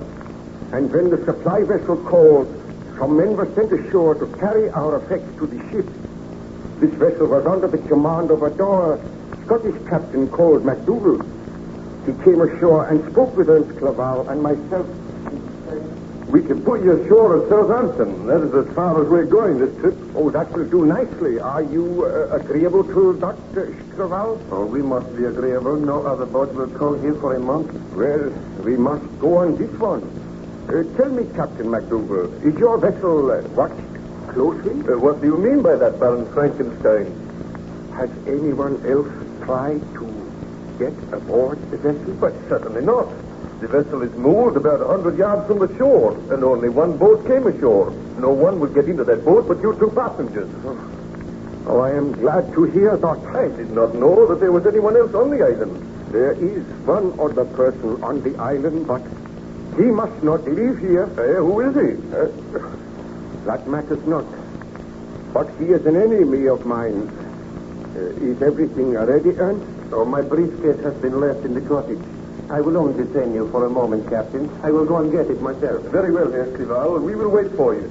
Do not be too long, Ernst. I want to get off this island as soon as possible. Oh, I will only be a few minutes. Now, Captain MacDougall, I would like you to give your crew instructions to see that no one, bar her, Claval, and myself, attempts to board this vessel. It is imperative that the monster should remain here. Perhaps he will die of starvation. What monster is this of which you speak, Baron Frankenstein? A huge, deformed creature. A murderer. A murderer on this island? Do not worry your head, Captain. As long as that creature is not allowed to board your vessel, as long as we keep a watchful eye, there is nothing to fear. I am hopeful that I will never see or hear of him again. What's that? Ernst, I've seen it. What does it mean? Call some of your men. Come quickly. Follow me. Tell me more, Baron Frankenstein. Had Ernst Clerval really been attacked? Together with Captain MacDougall, we hurried to the cottage. I flung open the door and dashed in, and then a dreadful sight met my eyes. On the floor in the far corner lay the huddled body of Ernst Clerval. I dashed over to him and said, "This is the monster's work. Oh, Ernst, my friend, I should have known. I should have known." Let me see the man. Look at him, Captain MacDougall. He is dead. And look on those cruel bruises, those marks on his throat. This is the monster's work. He has carried out his promise. Those that I love are to be slain. This is my punishment. But who is this frightful creature? Let me order my men to search for him. The island is small. We must find him. Yes, we must find him. Arm your men with firearms. Tell them to shoot on sight. But what does the creature look like? A cruel, evil monster. Much bigger than an ordinary man, with long, yellow fangs that show between his lips. A monster of hideous cruelty. Oh, he must be found and slain. But who is he? What is his name? He has no name. I created him. You created him? You created this monster, Baron Frankenstein? This is the truth. Go, man. Tell your men to search for this monster. Tell them to slay him. Leave me here with my friend Ernst. Will you be safe here? I will be safe, although I pray for death. Go, Captain. I beg that you strive to find the monster and slay him. I will gather my men at once. We'll search the island thoroughly. You had better return to the vessel as soon as possible, Baron Frankenstein. I will see you there. Oh, Ernst, my friend, the truest friend that man ever had. Had I but heeded your advice, you would have been alive today. But I sinned. I usurped the rights of God, and for that sin, I am paying dearly. Now I have lost my friend. I know that my wife is in danger. Oh, Almighty Father in heaven, I know that I have sinned. I beg for thy forgiveness. I ask that I may live to avenge those who have died because of my crime. Hear thou my prayer, my Father.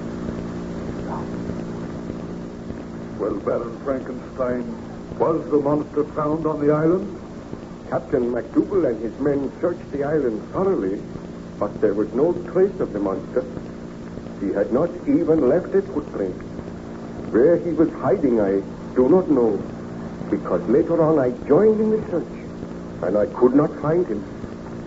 At last, heartbroken and weary, I left the island, taking with me the body of my beloved friend Ernst Clerval. The vessel set sail, and in due time I landed at Southampton. Then I made arrangements to go home, and at last I arrived in Geneva once again. On arriving there, I found my wife eagerly awaiting me. She greeted me happily, saying, Victor!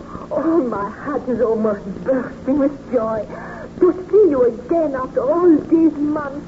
Oh, my darling. "Oh, Elizabeth, I am so happy to feel my arms about you once again." Let me look at you. Have you fully recovered from your illness? Have you forgotten the nightmares and the horrors of the past? I am well, Elizabeth. That is not the truth, Victor. You look drawn and very pale. I have had a long and tiring voyage, but I will be better soon. But what ails you? And where is Ernst? Did he not come with you? Ernst is not returning. Not returning? I left him in England. He sent you his love. That is strange. I thought he would come back with you. Oh, do not question me now, Elizabeth. I am tired. But tell me of yourself. Have you been happy here? Oh, how could I be happy while you were away from me? But I looked forward to the day when you would return. Have you seen anything of the monster? Not a sign. I am living in hopes that he has perished, that we will never hear from him again. Have there been any reports that he has been around here in the last few days? Why should you think that? Have you seen anything of him during your travels? I saw him once. Did he follow you? Oh, do not be worried, Elizabeth. I had so hoped that the horrible creature was dead. Why are you looking so worried, Victor? What has happened? Well, you must be guided by me, Elizabeth. I beg that you will not leave the house unaccompanied. Stay by my side always. And whatever you do, wherever you go, if you do leave my side, carry this pistol with you. A pistol? But Victor, what is it that you fear? What is it that I fear? Don't you know? I fear that the monster may return. I know that he is not dead. You know that he is not dead? I told you that I had seen him. But why should you think that he will attack me? Oh, please do not question me now, Elizabeth. But do as I say. Promise that you will not be alone for any length of time. And if you hear anything which frightens you, promise on your word of honor that you will call for help at once. But do you think that will be necessary? Oh, it is necessary. And please always carry that pistol with you. Do not hesitate to use it if necessary. This is most alarming. I wish you would be frank with me, Victor. Tell me why you think the monster will attack me. He is a blood-crazed, inhuman creature. We must be on our guard. We must try to kill him before he does any further damage. Further damage? Has he committed another murder since you left here? Oh, can we not talk of something else, Elizabeth? I am so worried, so terribly worried. The mere mention of the monster upsets me.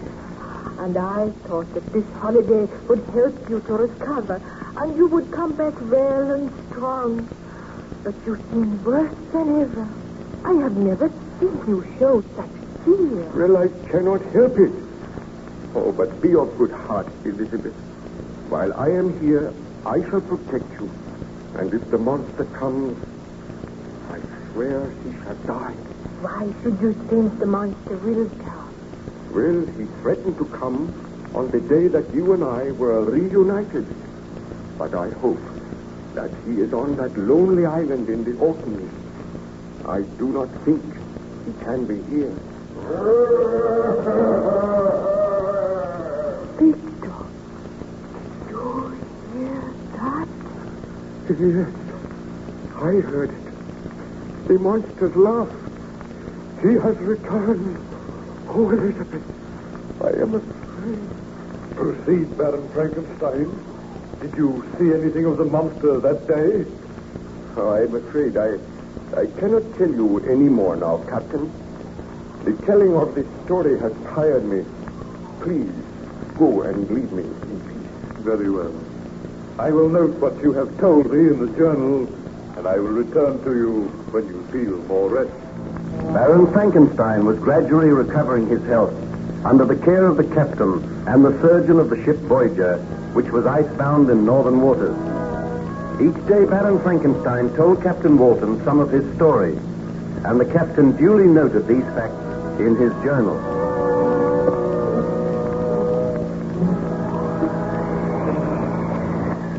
Perhaps you would care to have another look through my journal, Baron Frankenstein. You may desire to make some further corrections. If you will leave your journal here, I will go through it, Captain Walton. On looking through the porthole, I notice that the weather is improving. Yes, it is noticeably warmer, too. I think the thaw will set in at any day. Then at last we can proceed on our journey to England. I trust you will be accompanying us, Baron. I doubt it.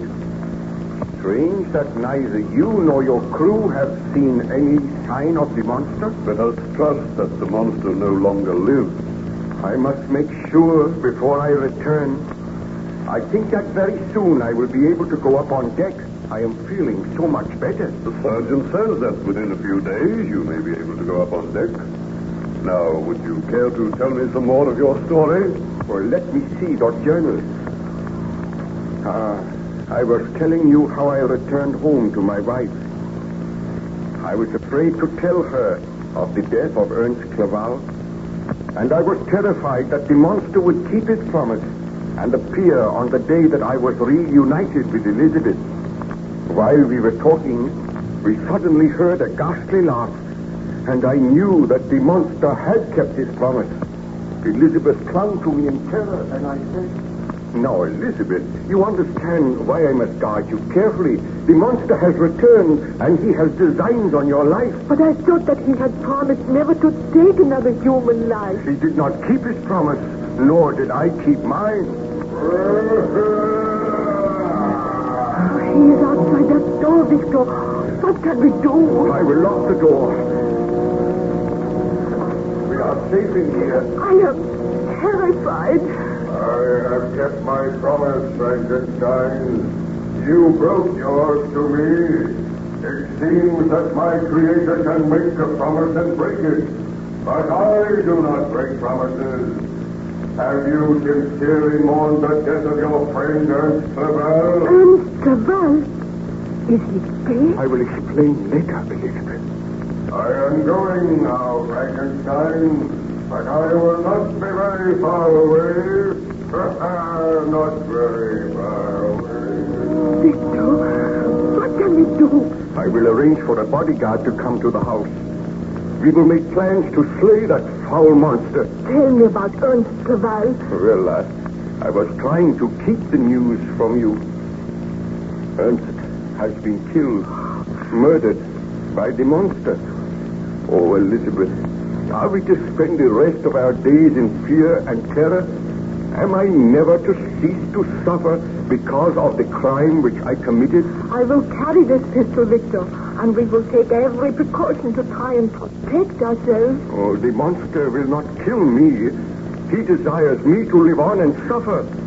Oh, but I am afraid for you. Tomorrow, you shall leave here.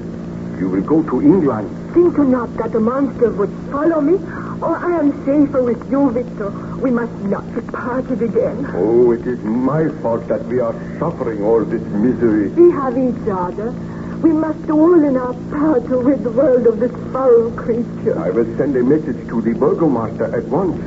I will ask him to send his best man here to act as a bodyguard, and together we shall plan to bring about the downfall of the monster. You must send one of the servants with a message at once. Oh, Elizabeth, until that monster dies, we are to spend our days in terror and abject misery.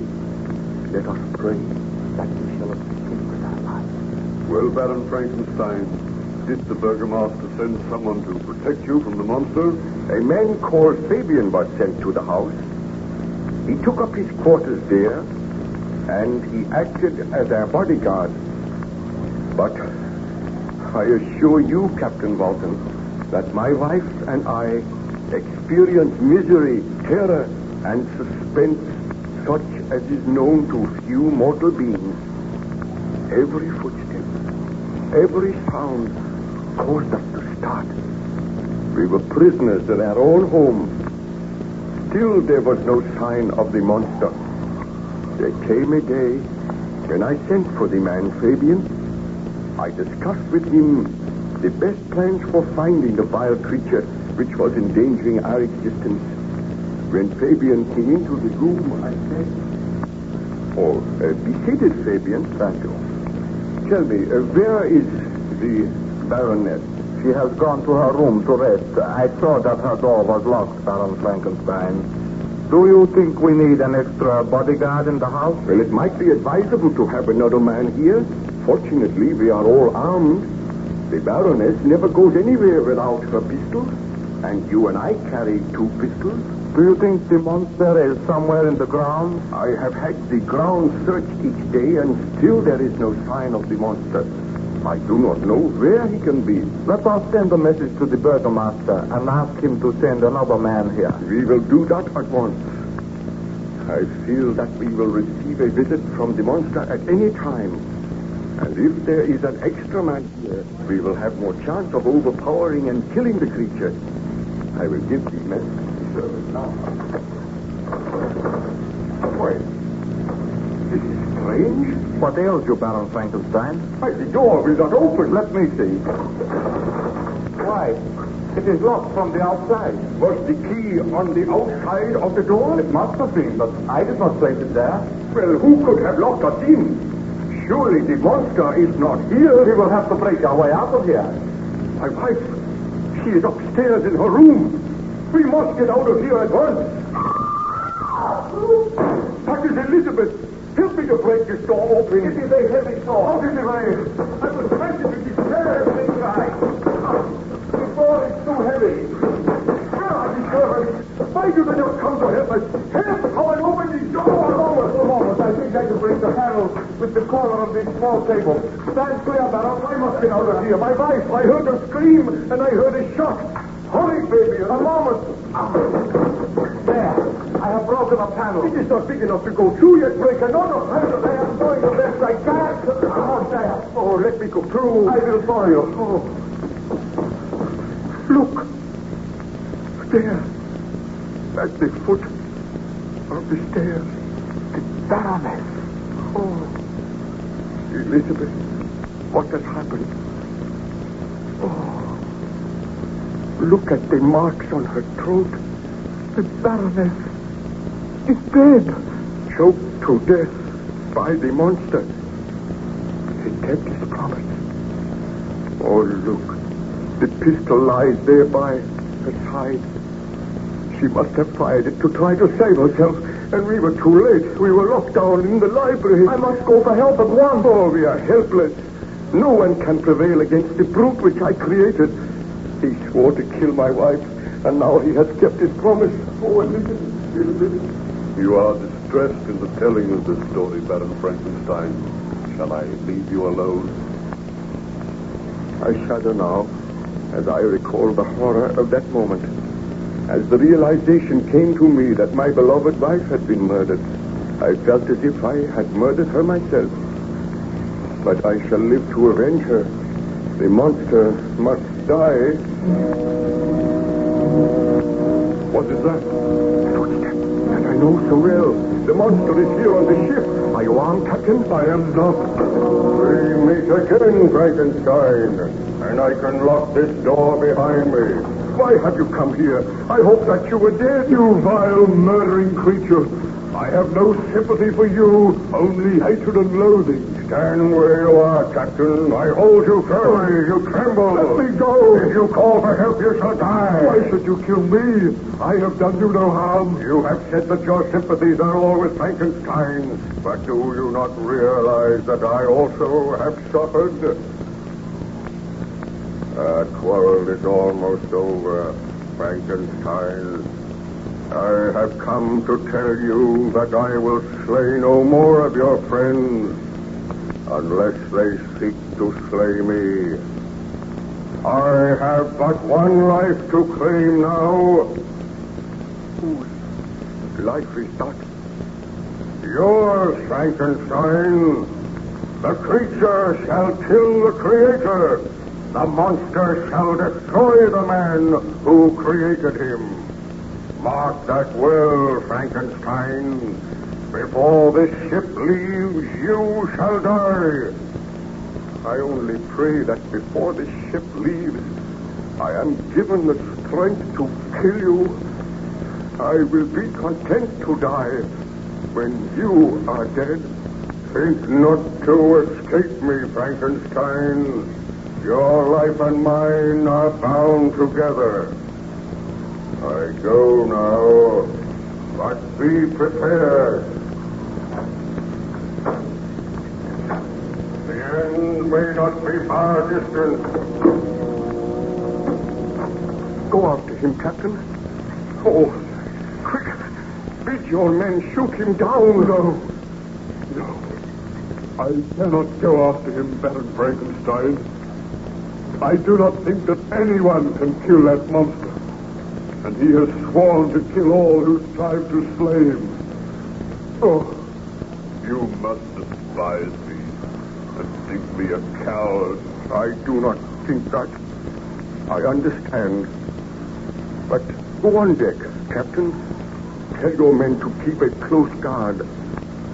And whatever you do, see that the officers are armed. And carry a firearm yourself. Then return to me and I will continue my story. The next day, Captain Walton again visited Frankenstein's cabin.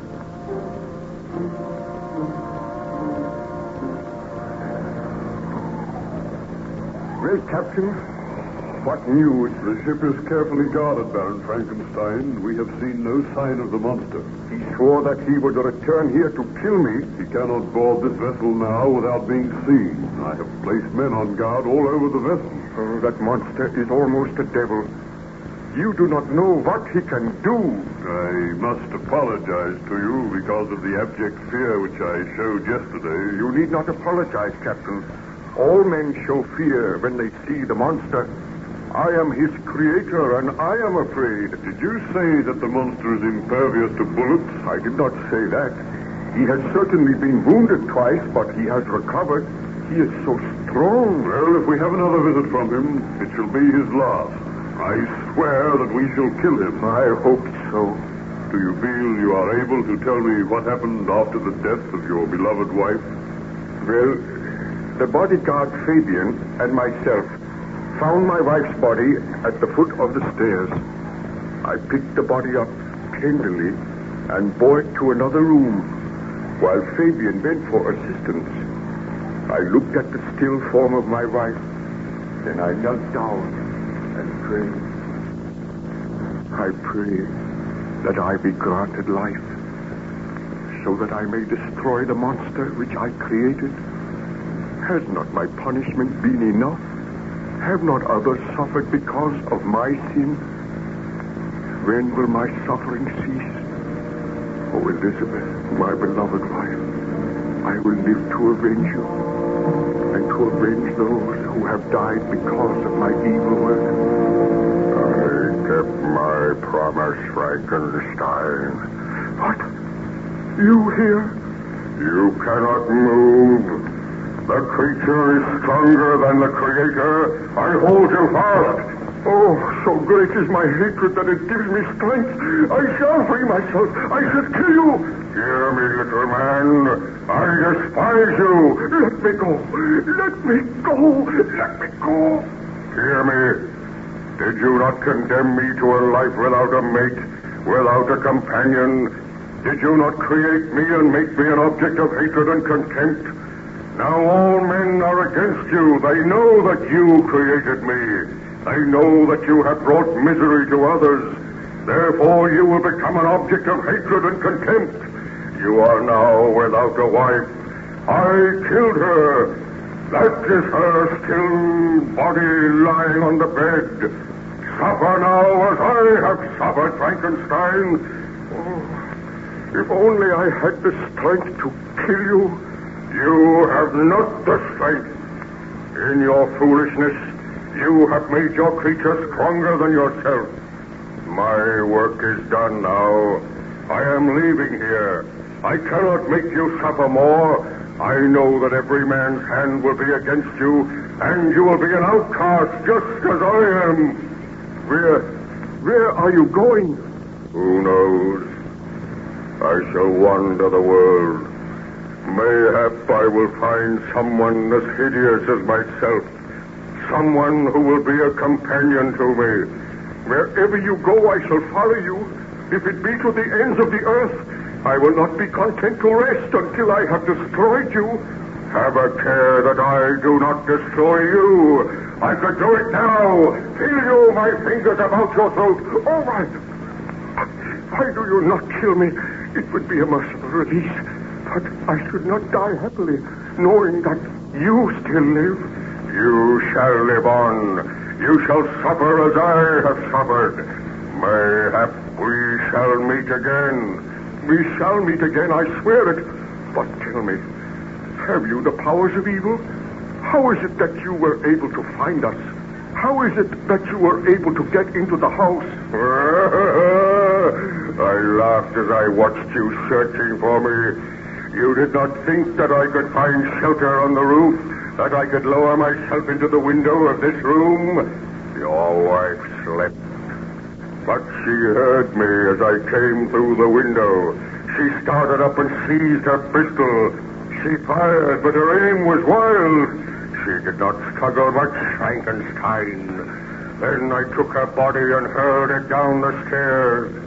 You have been on the roof all the time?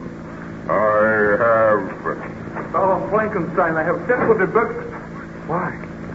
The monster! Shoot him! You shall not kill me! Oh, he's not my homicide! Make him let me go now! He's choking me! Oh, let the man go! Do not kill him! He shall die! All my enemies shall die! Do not approach Frankenstein. With one hand I can slay this man. With the other I hold you at bay. Oh, do not kill that man. He shall die. It gives me pleasure to make men die. One man gave me life, but I have given death to many. Help! Help! The man struggles through weaker, Frankenstein. You cannot aid him now. I hurl him aside. And thus another of my enemies has died. I hurl you aside, and I say farewell. Seek not to find me. My work here is done. Oh, come back. I must have further speech with you. I must find some way to make peace with you. You will have peace if you do not strive to follow me. What happened, Baron Frankenstein?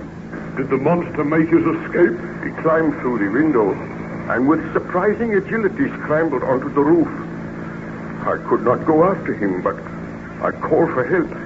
When I turned, I saw the body of my wife lying on the bed, and the body of the man, Fabian, lying on the floor. Oh, words cannot express my utter horror and remorse. I think I wept and hurled myself on the floor in a frenzy of agony. Presently the door opened and the burgomaster entered. As soon as he saw me... Baron Frankenstein, what has happened? Oh, if you have a pistol, dare shoot me. Put an end to my life. I cannot live on. What has happened to Fabian? He is dead. Murdered by the monster. My wife is also dead. Murdered by the monster which you say you created? I did create him. And may God forgive me for that sin. It seems that my suffering is never to end. I am guilty of the murder of these innocent people. For months we have been striving to find that monster and to destroy him. If you are his creator, as you say, then it is your responsibility to find him and destroy him, Baron Frankenstein. I know it. I have communicated with the authorities, and there is talk of ordering your arrest. If you created a devil, you should be punished. Oh, have I not been punished enough? The people of the village murmur against you. They say that you should be hanged for these murders. Oh, I feel that I am going mad. I know that I turned this murderer loose upon society, that while he lives there may be other murders.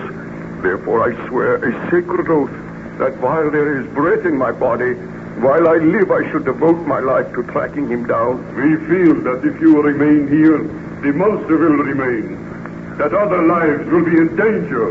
So all men are against me. I am to suffer as my creature has suffered.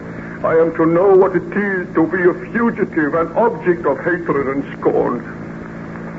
It seems that his revenge is indeed complete. I advise you, for your own sake, to leave here today. I will leave very soon. Spare me a few minutes so that I may pray beside the body of my beloved wife. Then will my journey commence. Where it will take me, I know not. But if it be to the end of the earth, I will find him and destroy him. Oh, would that I destroyed him before I gave him life. So be it, Baron Frankenstein. I will see that you are not molested before you leave the village. Oh, await me downstairs. I will join you in a few minutes. So, Baron Frankenstein, you were forced to leave your native village. Yes. When I left my home, my first act was to try and find some clue by which I might trace the steps of my fiendish enemy. I wandered to the cemetery, and I prayed a while by the grave of the child William. Then I heard a sound behind me. I looked up, and it was the monster watching me. He did not speak, but fled away, and I pursued him, only to lose him. But he left a trail of death and disaster wherever he went, and for many months the ceaseless pursuit went on. Sometimes I would almost come up with him. Once, when I was traveling by night, the broad disk of the moon arose, and it shone upon a huge, ghastly, distorted shape which fled before me with more than mortal speed. I went to the coast, and by a strange chance, I saw the fiend hide himself in a vessel bound for the Black Sea. I booked my passage in the same ship, but he escaped, I know not how. I traveled to the wilds of Tartary and Russia, and once I came upon a peasant's home in the wilds of Tartary. I saw the peasant standing outside his cottage. He was wringing his hands in terror and said, "I have seen the devil himself, a strange, horrid fiend." "Tell me, my friend, what have you seen?" "The devil himself, I tell you, sir. A huge, shambling creature with a countenance more hideous than I have ever seen. He forced his way into my cottage, took all my food, ate it himself, and placed his cold, clammy hands upon my throat. I screamed in mortal agony. Then he withdrew his hands and laughed, the most ghastly laugh that I have ever heard." "Tell me, where did this creature go?" "I know not. He went out of my cottage, and I was afraid to follow him." "Here, take the silver to compensate you for anything which the monster stole from you. I must be close to him. I fear my search will soon end." "Oh, that laugh again. He will kill us. Do not let him kill me." "My quarry is near me. Stand aside, man. This time he shall die." What happened, Baron Frankenstein? Did you shoot the monster? Ask me no more now. I am tired. Later on, I will tell you what happened on that fateful day. The Voyager had been icebound for many months, but the thaw was setting in, and the vessel was commencing to drift southwards. Captain Walton brought this good news to the Baron.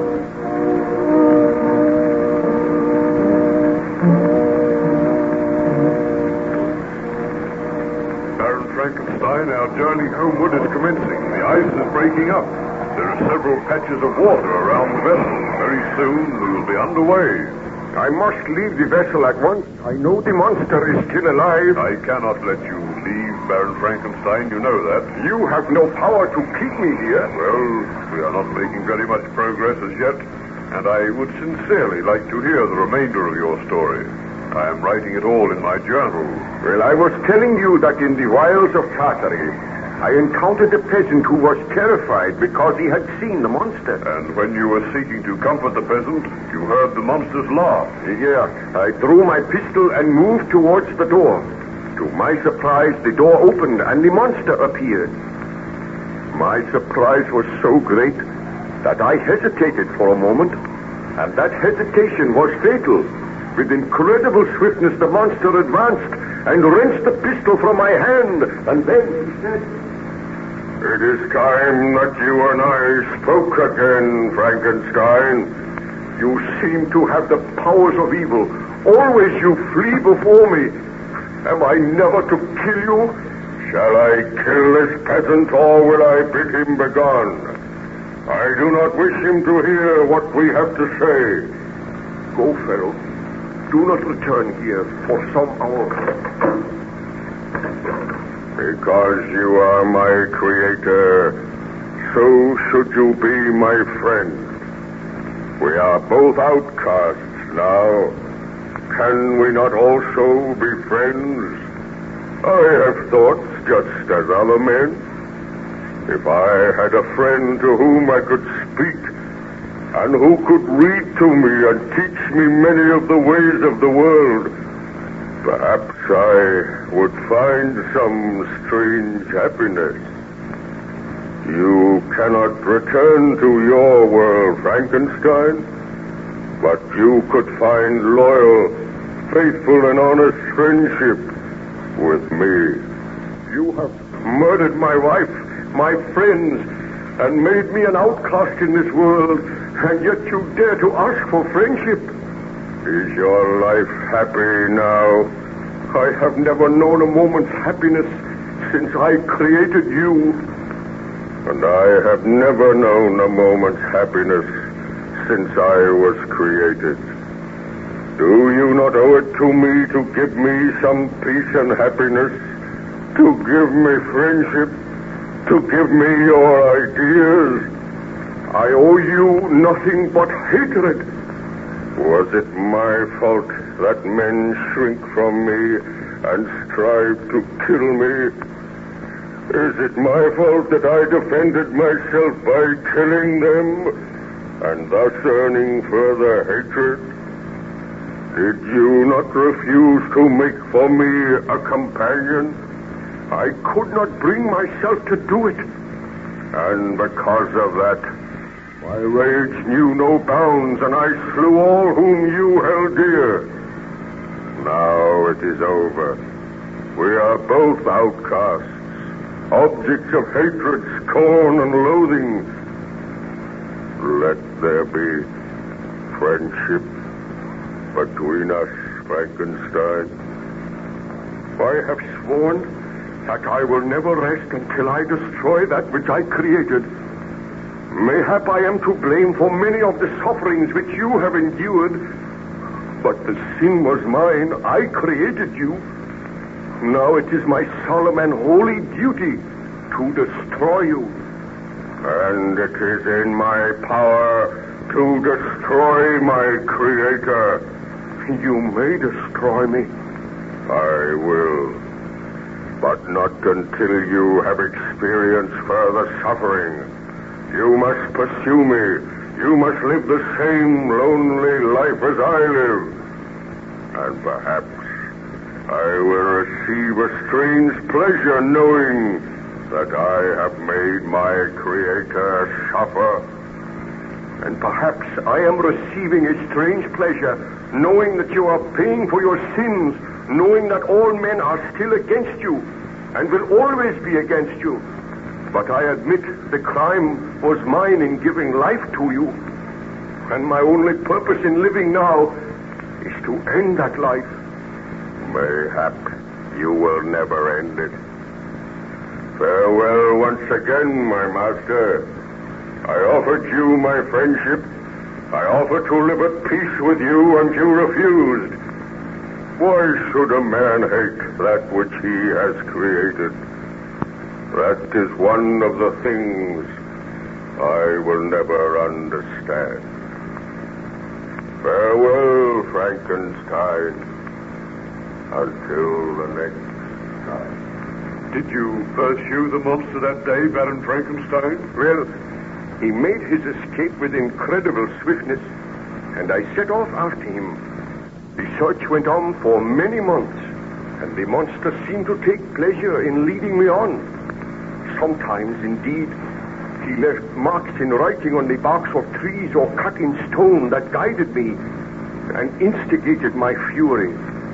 I pursued my journey to the northward. The snows thickened, and the cold increased in a degree almost too severe to support. On and on we tramped, and occasionally I was rewarded by a glimpse of my deadly enemy. I realized that I was being led towards the frozen wastes of the north, and I procured sledge and dogs, traveling across the icy wastes and occasionally finding clues of the inhuman devil which I had created. Then I lost him, and for a while I despaired of my own life. My dogs died. I wandered through the snow and the blizzard, gradually finding my way to this ship, where you gave me your kindness and hospitality, Captain Walton. A strange and dreadfully tragic story, Baron Frankenstein. The story is not over yet. You know now why I cannot return to England with you. There is no place for me in the haunts of men. I must kill the monster, and then I will be content to die. Who is there? Mr. Boyd, sir. The vessel is beginning to drift. The ice is breaking more rapidly now, Captain. I think you had better come up on deck. Very well, I shall come up now. I must leave the vessel. Make arrangements for me to be put ashore, Captain. You cannot leave the vessel, Baron Frankenstein. That would be madness. I must.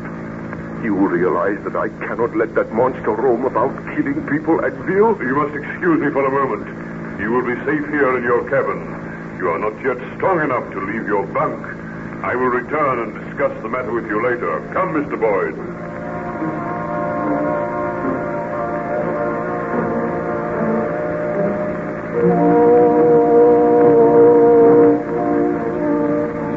Well, have you any orders to give, Captain? We cannot carry any more sail at present. The vessel is moving slowly but steadily. Let her be kept upon this course, Mr. Boyd. Aye, sir. Have any of the men seen signs of the monster? We have seen nothing for the past few days. I am glad. We are gradually gathering speed and making our way through the ice. By tomorrow, we should be well on the journey homewards. Then I do not think we will have any more to fear from the monster. But what of Baron Frankenstein? Are we taking him with us? Of course. You do not think we could leave him here? The men are afraid of him, sir. They say that he is responsible for bringing that evil monster aboard. They say all their lives are in danger. I beg of you, put Baron Frankenstein ashore. He'll be an evil influence during the voyage. I am the commander of this vessel, Mr. Boyd. Baron Frankenstein is my friend. The men have been inactive all the while the ship has been icebound. They're ready for any mischief, and they've been grumbling lately. Well, we have started our homeward journey now. They fear that Baron Frankenstein, and they fear this monster. They say that the Baron must be put ashore. And I refuse. You do not know Baron Frankenstein's story as I know it. That man has suffered. Admittedly, it was through his own sin. But he could not have realized what misery he was to bring into the world and into his own life. He has suffered enough. And I say that he is to stay aboard this ship until we reach England. If anyone attempts to harm him, they will answer to me. But what if that monster comes aboard? What if it means loss of life? All the officers are armed. If the monster comes aboard, we will shoot. It would be easy for the monster to come aboard. There is ice all around the ship. There is water on one side of the ship. We can watch the icebound side. And what if the crew mutiny? If the crew mutiny, they will be dealt with. Gather them here, and I will address them. All hands on deck. Let the officers stand with me, Mr. Boyd. So far, this voyage has been a success, and will not be marred by any signs of mutiny on the part of the crew. I was only trying to do my duty in telling you what the men felt, sir. I am aware of that, and I am going to deal with the men. I assume I have the loyalty of the officers. We will obey you, sir, but we are afraid of this monster. If you will remember, the beast once attacked me. I do remember that. All hands on deck now, sir. Men, it has been reported to me that some of you are showing signs of discontent. For the greater part of this voyage, you have all given me your loyalty, and you have assisted me to make the journey a success. I ask you now not to mar that voyage by any murmurs of mutiny. I am told that some of you are afraid of my friend and guest, Baron Frankenstein. There is no need for you to fear him. He is a gentleman who has suffered. I know his story, and I feel deeply for him.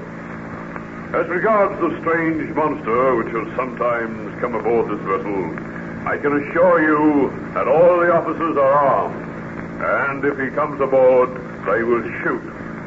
Attempt to mutiny and disobey my orders, then you will meet with the punishment that is given to mutineers. Now trust in me, men. I will take you back home safely. And remember, if any harm comes to my guest, Baron Frankenstein, the man who harms him shall die. That is all. You may go. Baron Frankenstein, how did you get up here? I forced myself to leave my bed. I heard what you said, Captain. But your men need have no fear. I will go ashore now. Baron Frankenstein, I cannot allow you to go ashore. This is no affair of yours, Captain Walton. You dare not keep me here against my will. Besides which, your crew do not desire to have me aboard the vessel. The crew will obey my orders. I have a duty to do. I cannot send a man to certain death. Captain Walton, I appreciate your feelings, and I thank you for your friendship, and for all that you have done for me. Do you not realize that life for me is over? I created a monster, and that monster has gradually destroyed me, torn down the structure which surrounded me, killed my friends, my loved ones, made me an outcast. I live only for one thing, to witness the death of the monster.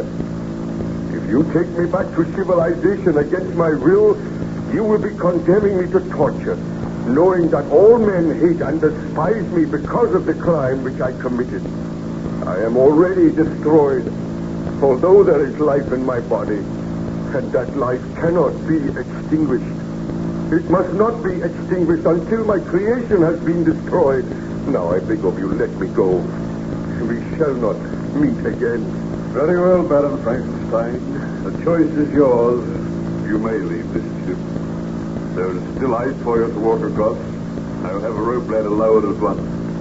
But I shall always feel it on my conscience that I deserted you, left you here to perish in the white waste of the north. For me, death will be a merciful release.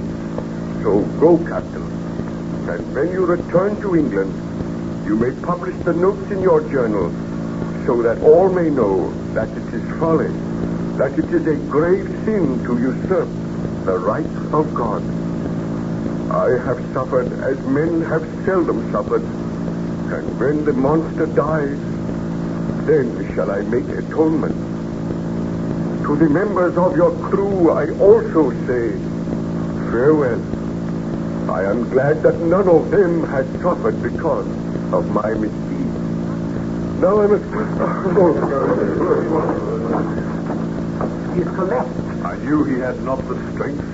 I knew he should not have come on deck. What shall we do, Captain Walton? We cannot put him ashore in his present state, and yet we cannot remain here. The vessel must go on. I hardly know what to do. I think Baron Frankenstein is trying to speak. I am to be cheated of my vengeance. I know it. I feel for the first time the icy clutch of death. Come close to me, Captain Walton, and hear what I say. What is it, Baron Frankenstein? Should you see the monster again, put your men to fire and shoot to kill. I promise you I will do that. But we may never see the monster again. I must not die, leaving him alive, leaving him to wander the earth. It is not fair. Oh, this is indeed my greatest punishment. But you may not die. Let me give orders that you are carried down to the cabin. There we will seek to revive you. Oh, it is too late for that. Even now, all grows dim. Oh, God, forgive me for the great sin which was mine. Let no others be punished because of my folly and my pride. I have suffered because of my ambition, and I have paid the penalty. I go now to join my beloved Elizabeth, my friends, and I beg thy forgiveness. O Lord, that which I created has destroyed me. Now I go to my Creator, hoping for his abundant mercy. Is there anything we can do for you, Baron Frankenstein? Nothing, Captain Walton. Save to keep a close watch for the monster. I commend my soul to God, and I beg that you consign my body to the dark, black waters. That is the only favor I ask. I am coming, Elizabeth. All these long and weary months have passed, and soon we shall meet again. Oh, Elizabeth, my loved one, I long to be with you. It is. Uncover your heads, men. Baron Frankenstein has passed away. May God receive his soul. Will you carry on his auspicious, Captain? Is his body to be consigned? His body shall be consigned to the sea, and my journal shall tell of the horrors and the suffering which he underwent. Look, there, coming across the ice. The monster! Be ready with your pistols, men. He approaches the ship. See how he leaps across the ice. I am afraid. Show no fear. We are ready to deal with him. He is leading the rope ladder. Shall we fire? Wait. Do not fire until I give the order. He is coming aboard. Wait until I give the word to fire. My master, my creator, what ails him? Let me speak with him. Foul monster! Baron Frankenstein is dead, destroyed by your hatred and vice. Now you shall die. Fire, men!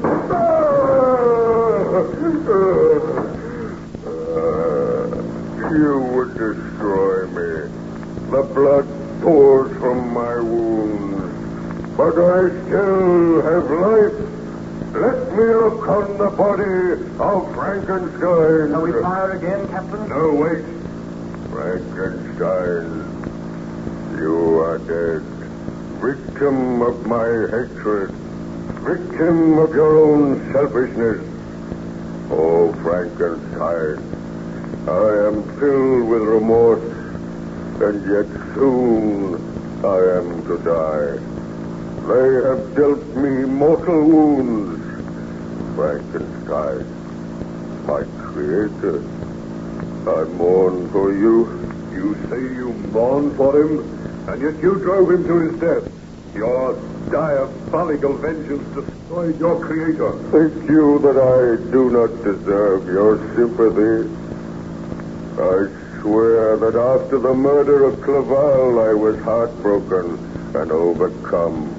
I pitied Frankenstein and hated myself, but I discovered that he still sought for happiness, while I, his creature, could live on in misery and loneliness.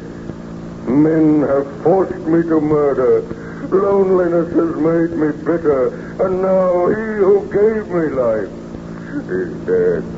I swear I was not born to hate, but men turned from me, and my creator would not aid me. He offered you death. Does any man seek death while he may yet find happiness in life? Frankenstein welcomed death. He sought only to live so that he might destroy you. There lies my creator, white and cold and dead. You hate me. All men hate me. But your hatred cannot equal that which I regard myself.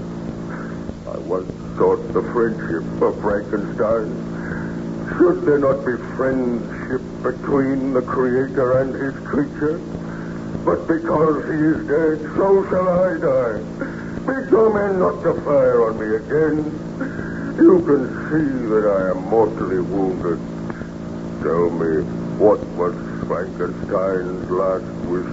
His last wish was that his remains should be confined to the sea. His last wish shall be carried out, and I shall carry it out. Look you over the side of the vessel. See you not that deep black pool of water? That shall be the grave of Frankenstein and his creature. With my last remaining strength, I raise his body in my arms. And creator and creature will lie in cold death together beneath the dark, unfriendly ocean. He has taken the body, Captain. Shall we shoot him? No, he is soon to die. Let us watch. I am about to leave this world, and you are the last of humankind who will ever behold me. Even now you shrink from me with horror and loathing, and him whom I hold in my arms gave me this hideous form, condemned me to a life of loneliness, yet he was my creator, and instead of loving his creature, he hated him, sought to destroy him. So I sought vengeance on all men. I turned against him who had given me life. Let every man learn of the story. Tell them the truth. Tell them that the hideous, diabolical monster from which whom all men turn has feelings just as other creatures. And by those feelings, so was he forced to wickedness and crime. Frankenstein, my master, that which you created is now to be destroyed. With faltering strength, I carry you to your last cold, unfriendly resting place. Did not kill him, Captain Walton. No, he goes to his death of his own free will, and now in some strange way I feel sorry for this monster. He has excited my pity. I will not live. But Frankenstein goes with me where I go. I led him across the world, the creator following his creature. Still I am suffering. Still I know remorse because Frankenstein is dead. But I know the suffering which I feel now will soon be ended. Watch and rest assured that I die. Come, Frankenstein. I hold your cold body fast. As I destroyed you, thus will I destroy myself. Nevermore will man learn the secret of how to create man. Farewell, all mankind. Frankenstein and his creature now vanish forever from mortal ken. I have barely the strength to climb over the rail, bearing my burden, but I must die. We go now, Frankenstein, to know only peace and blissful freedom from suffering. Look on us, Captain. Let your men look on us. No other shall ever behold us. I go now with my Creator.